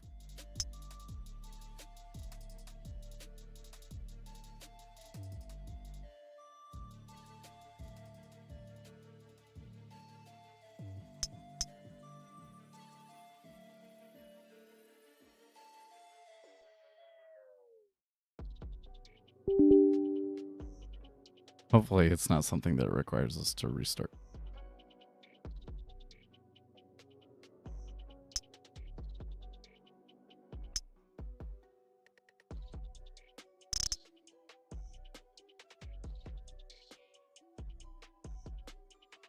Oh, Shroud Array says he had problems. What was your problems with version 6.1?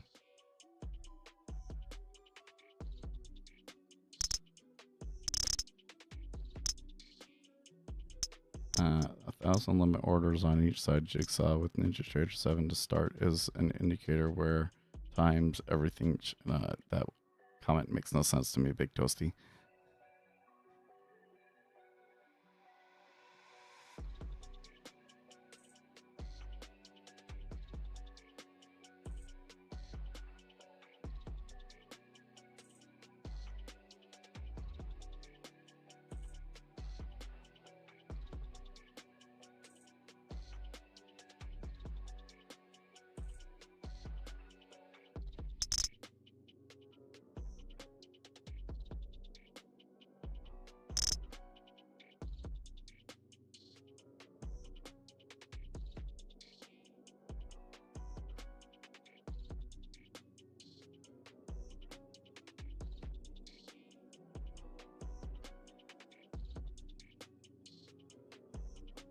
In advanced settings, huh?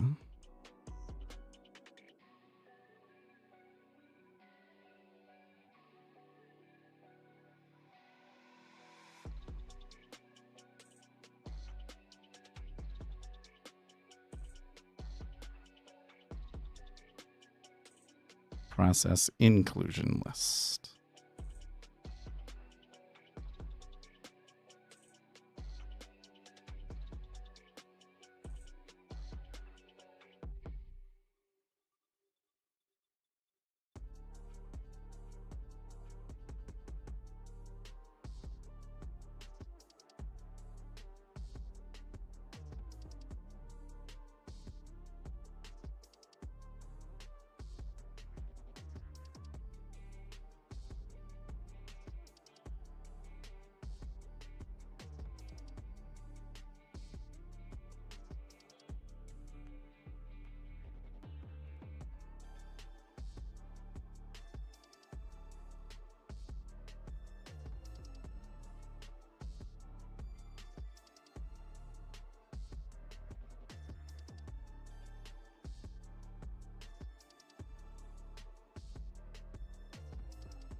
Okay, but the Windows is still rounded.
Maybe I need to add it to the over in here.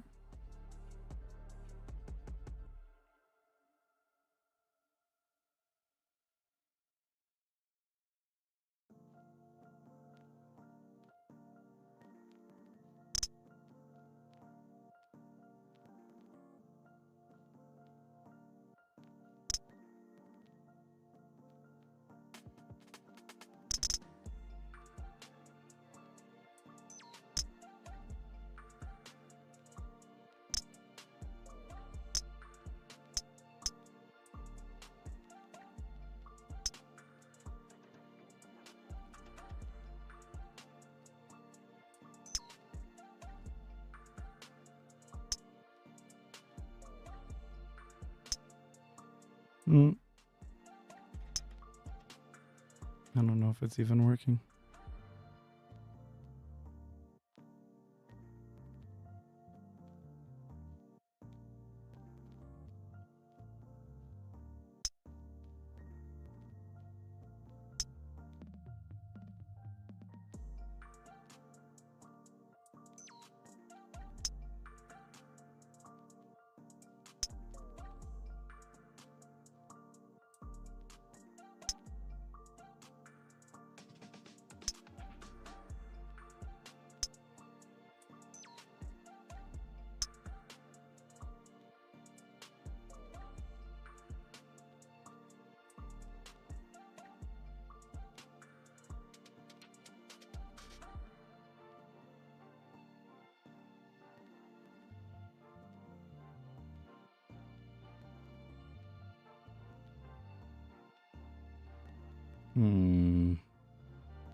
Well, I give up.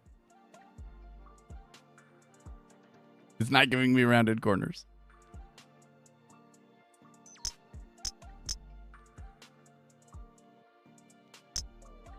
Oil is taking off.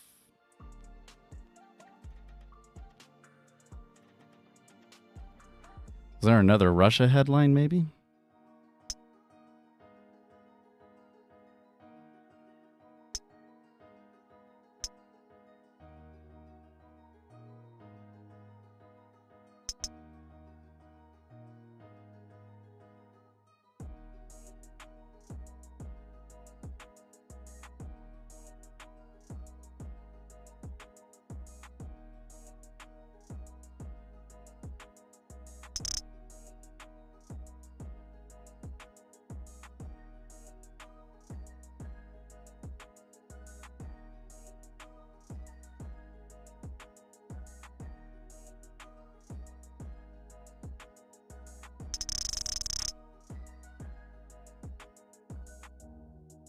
Maybe I have to restart the machine.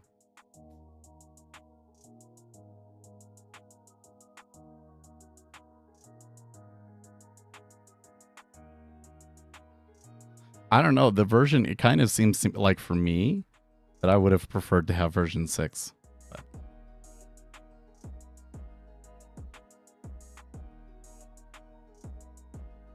Because I'm not getting the GPU accelerated Vista chart.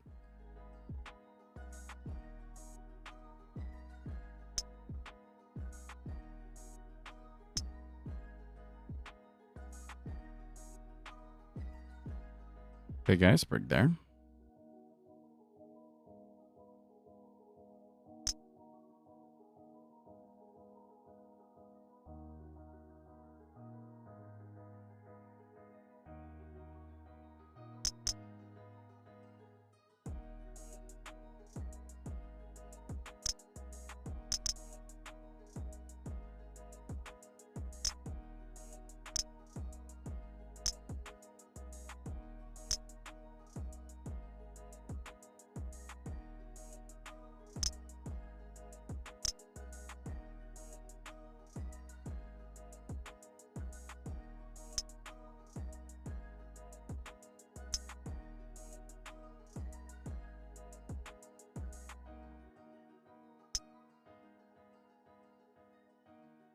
wonder if maybe I can get this one to work.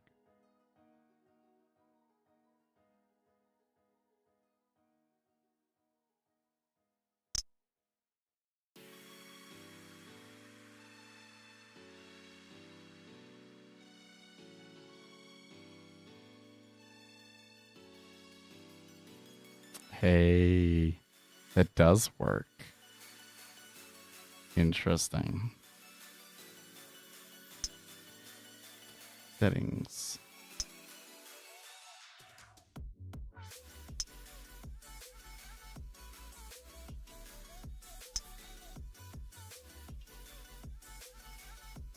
Show seconds.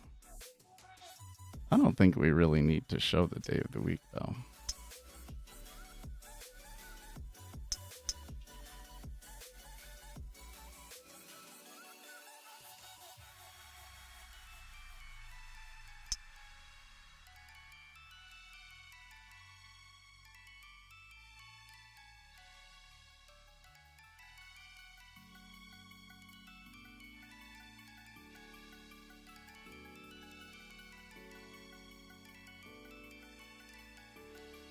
Have you ever watched John? Oh, of course. We should ask him for an interview. Maybe we'll do that next year. Totally forgot because there were some people and I had some issues and then I kind of like dropped it. But there's some other people we should ask, and I'm sure that he would do it. Although then, what questions would I ask? What's out of bounds?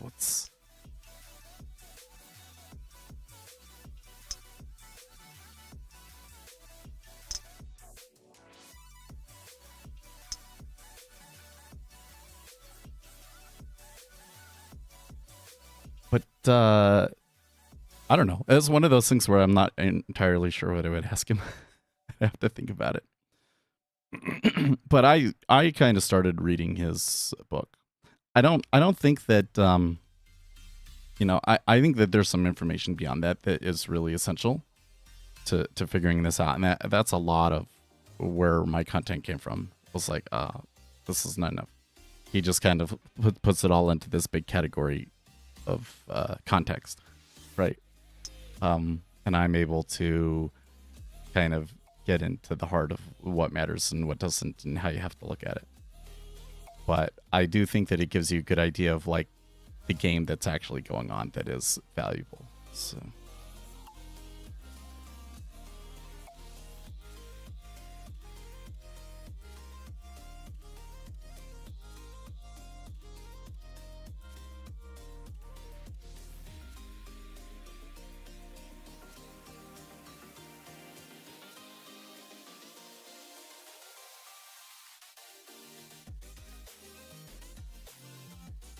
So if I do this and change it to this,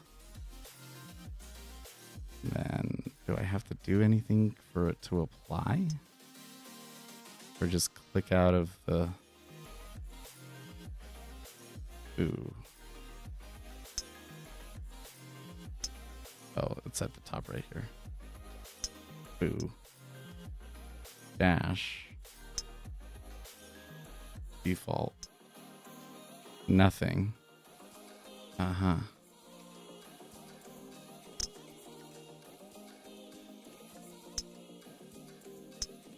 So leave empty.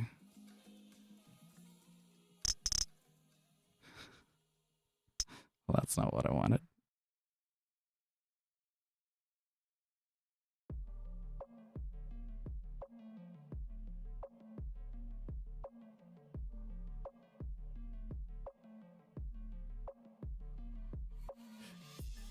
I don't want it to show those things.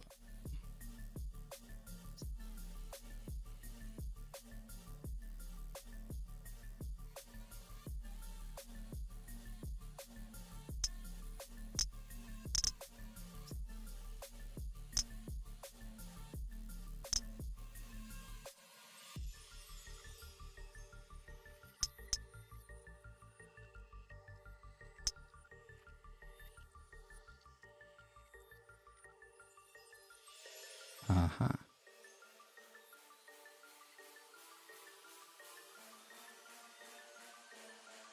Uh-huh.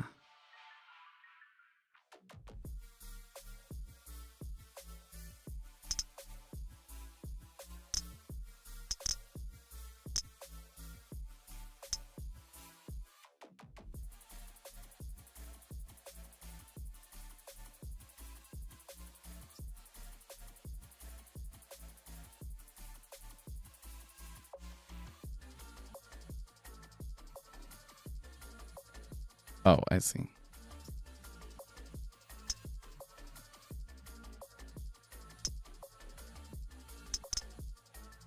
Aha. Like to call code a volume profile? Any tips? Yeah, I have a video where I go into data structures, and if you follow that video, it basically gives you everything that you need to do it. I have an indicator called, well, I have a couple, but I think the one where the drawing code is like the most accessible is my histogram. I have a histogram indicator, and that kind of shows you how to do the drawings. I don't think I have my own volume profiles, but I don't think that it's one that's like available. But it's like pretty simple. Granted, NinjaTrader has its own volume profile built in if you have a license. Curious that the Treasuries did decide to break there, by the way. A couple of years ago, Jigsaw used to, no, they had a falling out. Yeah. So I am familiar with the content of his original course. When he kind of updated things into his new course, which looks pretty cool, to be honest with you. They kind of had a falling out for some reason, which the whole thing kind of seemed dumb to me, but whatever. The long and short of it is that Gary Norton is basically trading correlations is essentially what he's doing. He's looking at, you have your instrument and then you have your reference instrument, and if like your instrument moves down and the reference instrument doesn't, then that might be a good reason to buy your instrument.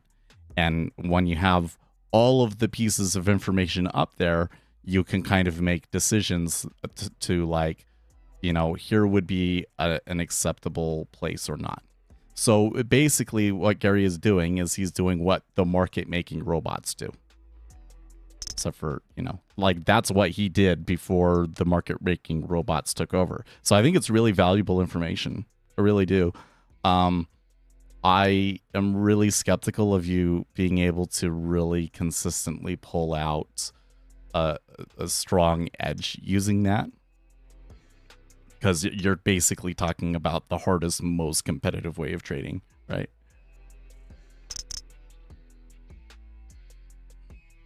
I have a license, but I am finding it difficult because I'm trying to automate level-to-level trading based on a volume profile.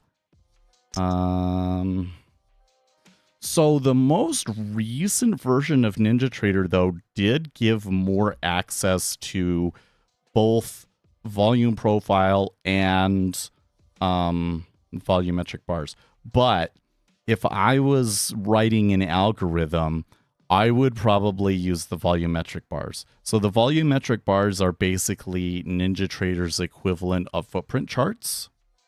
So, and it used to be that you didn't get any insight into any of the stuff inside of it, and one of the last two updates gave it to you. I haven't messed with it because I have a full version of NinjaTrader, but I don't use it because it doesn't allow me to connect to Rhythmic with it. So I don't use those indicators, but should be able to connect to it. And you would, you know, of course, you would have the overall volume by price, but then you would also be able to see the buy and sell too. So it's even more information, but then you'd be able to do algorithmic stuff. I also have an indicator that gives you like the volume point of control, value area high, value area low values. So that's if you go to speculatorset.com, click on downloads, and then on that downloads page, download the free suite, and that gives you that value area high low values. And it also writes it to a file so that you can still see what those were like a year ago without having to calculate it, which makes backtesting faster. So maybe if there's something about levels, you can kind of look at that indicator on how to export that information to make your backtesting faster. Because otherwise, you got to turn on tick replay and all this stuff, and it takes forever to backtest, right? It's not practical.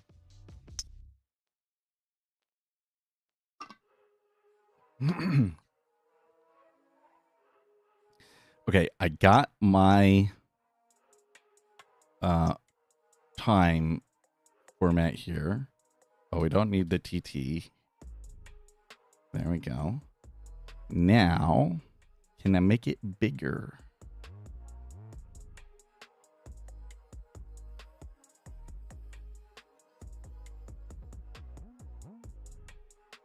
And change the font. Add content. Oh.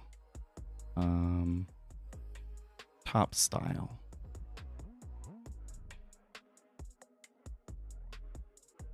Font size. Okay, so now this is where I need to get 11 clock back on here. Because I always kind of disliked 11 clock, to be honest with you. But it worked.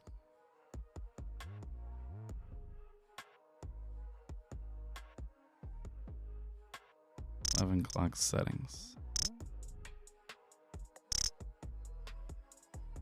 Clock appearance. I'm using digital 7 mono size 34. Okay. So font size 34. Font family. Digital 7 mono.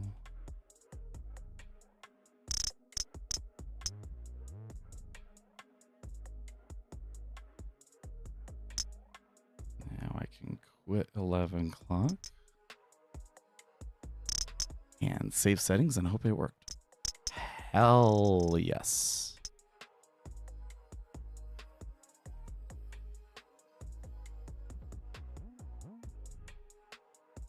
That's interesting. Did it change it? Oh, it makes it big again. What's that about?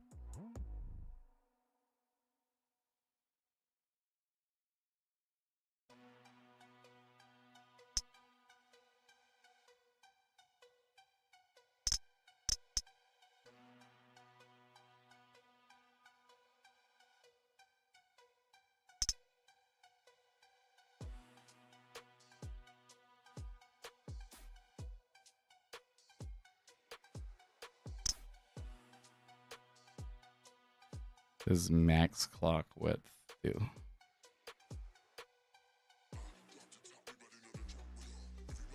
Seemingly nothing.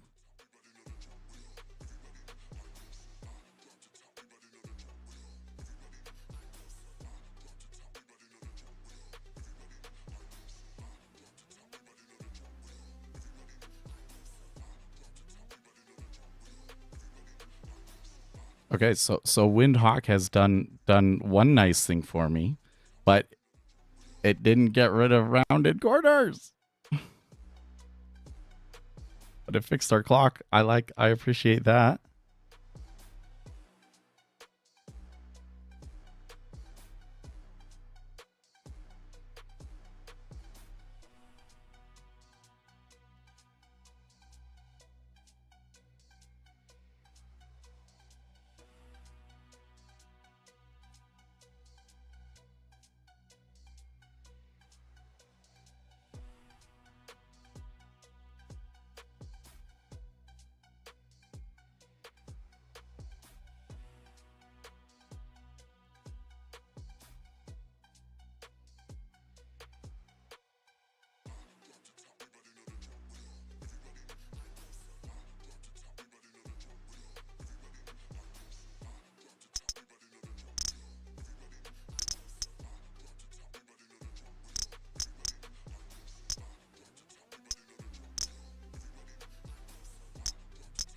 Okay. So I just heard something from the news squawk, and I've kind of, I don't know, it was a Russia headline. And normally I would be like, well, is Russia really change anything? Oh, hey, you know what? Actually, it did give me square corners. Like my web browser, it has a square corner. My web browser has a square corner. But for some reason, Windhawk does not. What's with that? And more importantly, it looks like that our Jigsaw does not has the rounded corners. Boo. Boo, rounded corners. We want all of the little lines to match up perfectly. It doesn't need to be rounded. Rounded is for scrubs that don't have tons of windows open.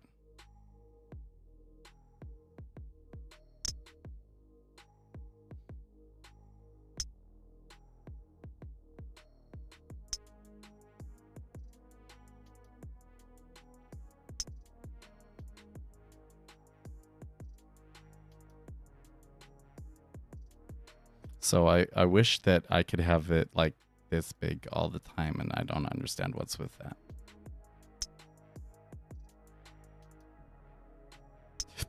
Well, anyways, it's better than what it was.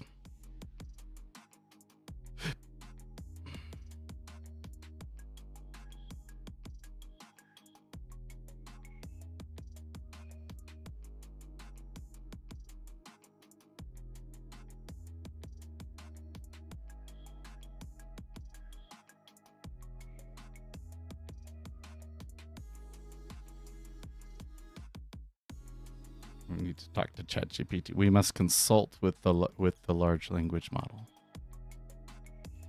Using Windhawk, I was able to disable rounded corners in Windows 11. However, it isn't doing it for all windows.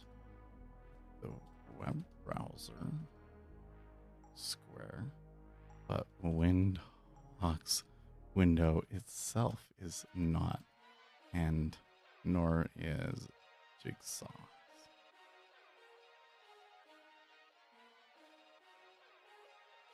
Can disable rounded corners only for windows that are rendered using the standard Windows 11 desktop window manager frame.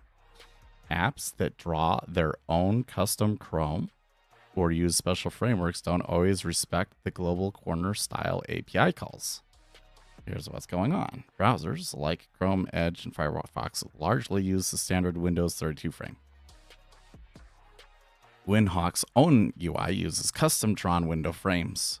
When an app bypasses DWM window corners and draws everything itself, Windhawk cannot override the corner radius unless there is a specific module made for that app. Jigsaw also uses a custom WPF.NET window with custom Chrome, so it doesn't obey the standard if you say so.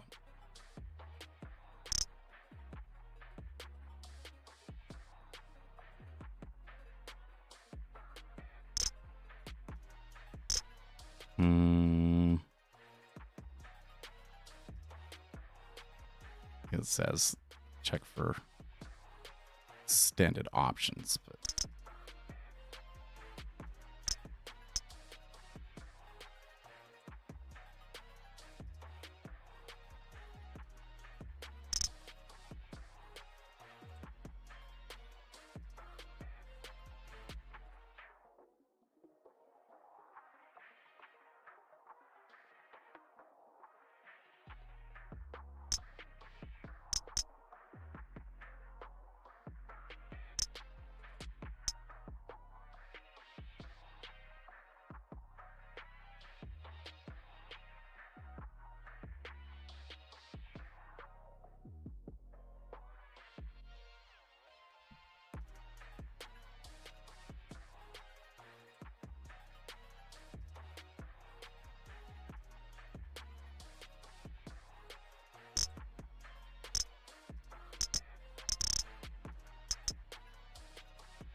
ChatGPT is like, I could probably write a Windhawk mod that might do it.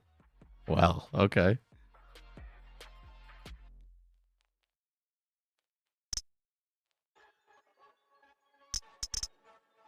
This is one of those situations where it's like, you know, I wish that I worked for Jigsaw. I tell you what, Jigsaw, I will I will work for you for free. Like, you just give me access to the source code, and you know, every once in a while I'll come in and submit a pull request to you guys and fix something in there.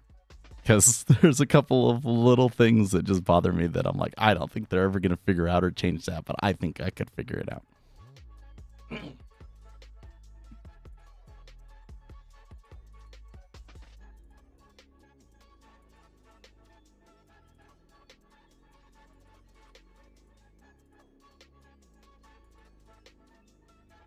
That, and then I would change that, and I would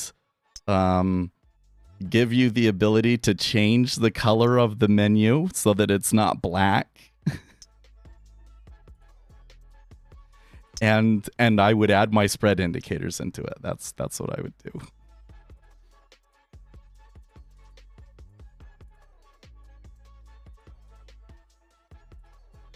Oh man, was I talking? I'm being super ADHD today. I was talking about the Russia thing. So there was a Russia headline that basically sounded like stuff from Europe that, like, I wouldn't why would Europe be saying stuff like that if a peace deal is in line? So that actually sounds to me more like either we don't think that a peace deal is happening anymore, or Europe is trying to undermine a peace deal. But they were talking about like maritime stuff. So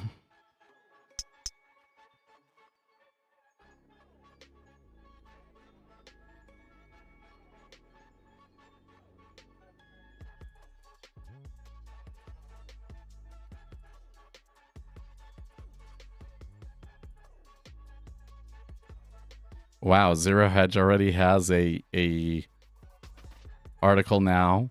Why Netflix buying Warner Brothers would be a disaster for America?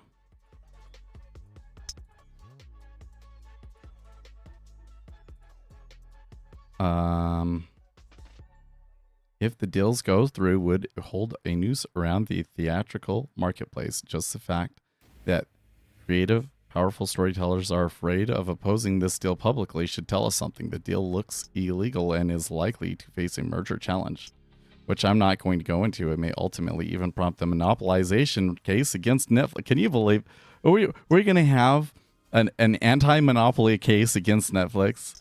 Like, what world am I living in now? That Netflix is the one that's going to be accused of having a monopoly? That's so crazy.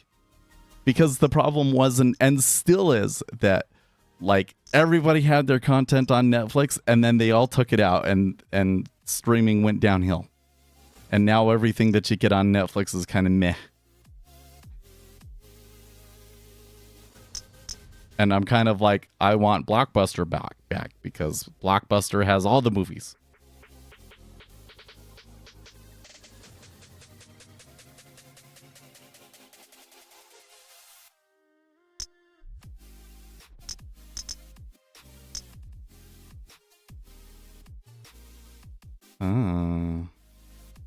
If this went through, it would probably cut the number of theatrical releases and hurt movie theaters.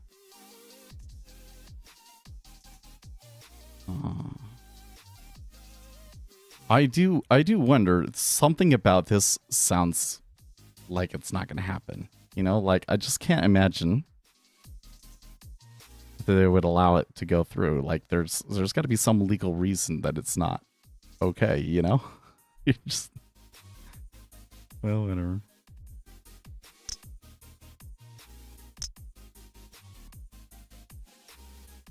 Oh, you know, I never turned AquaSnap back on. Did I? There. For my other windows, at least.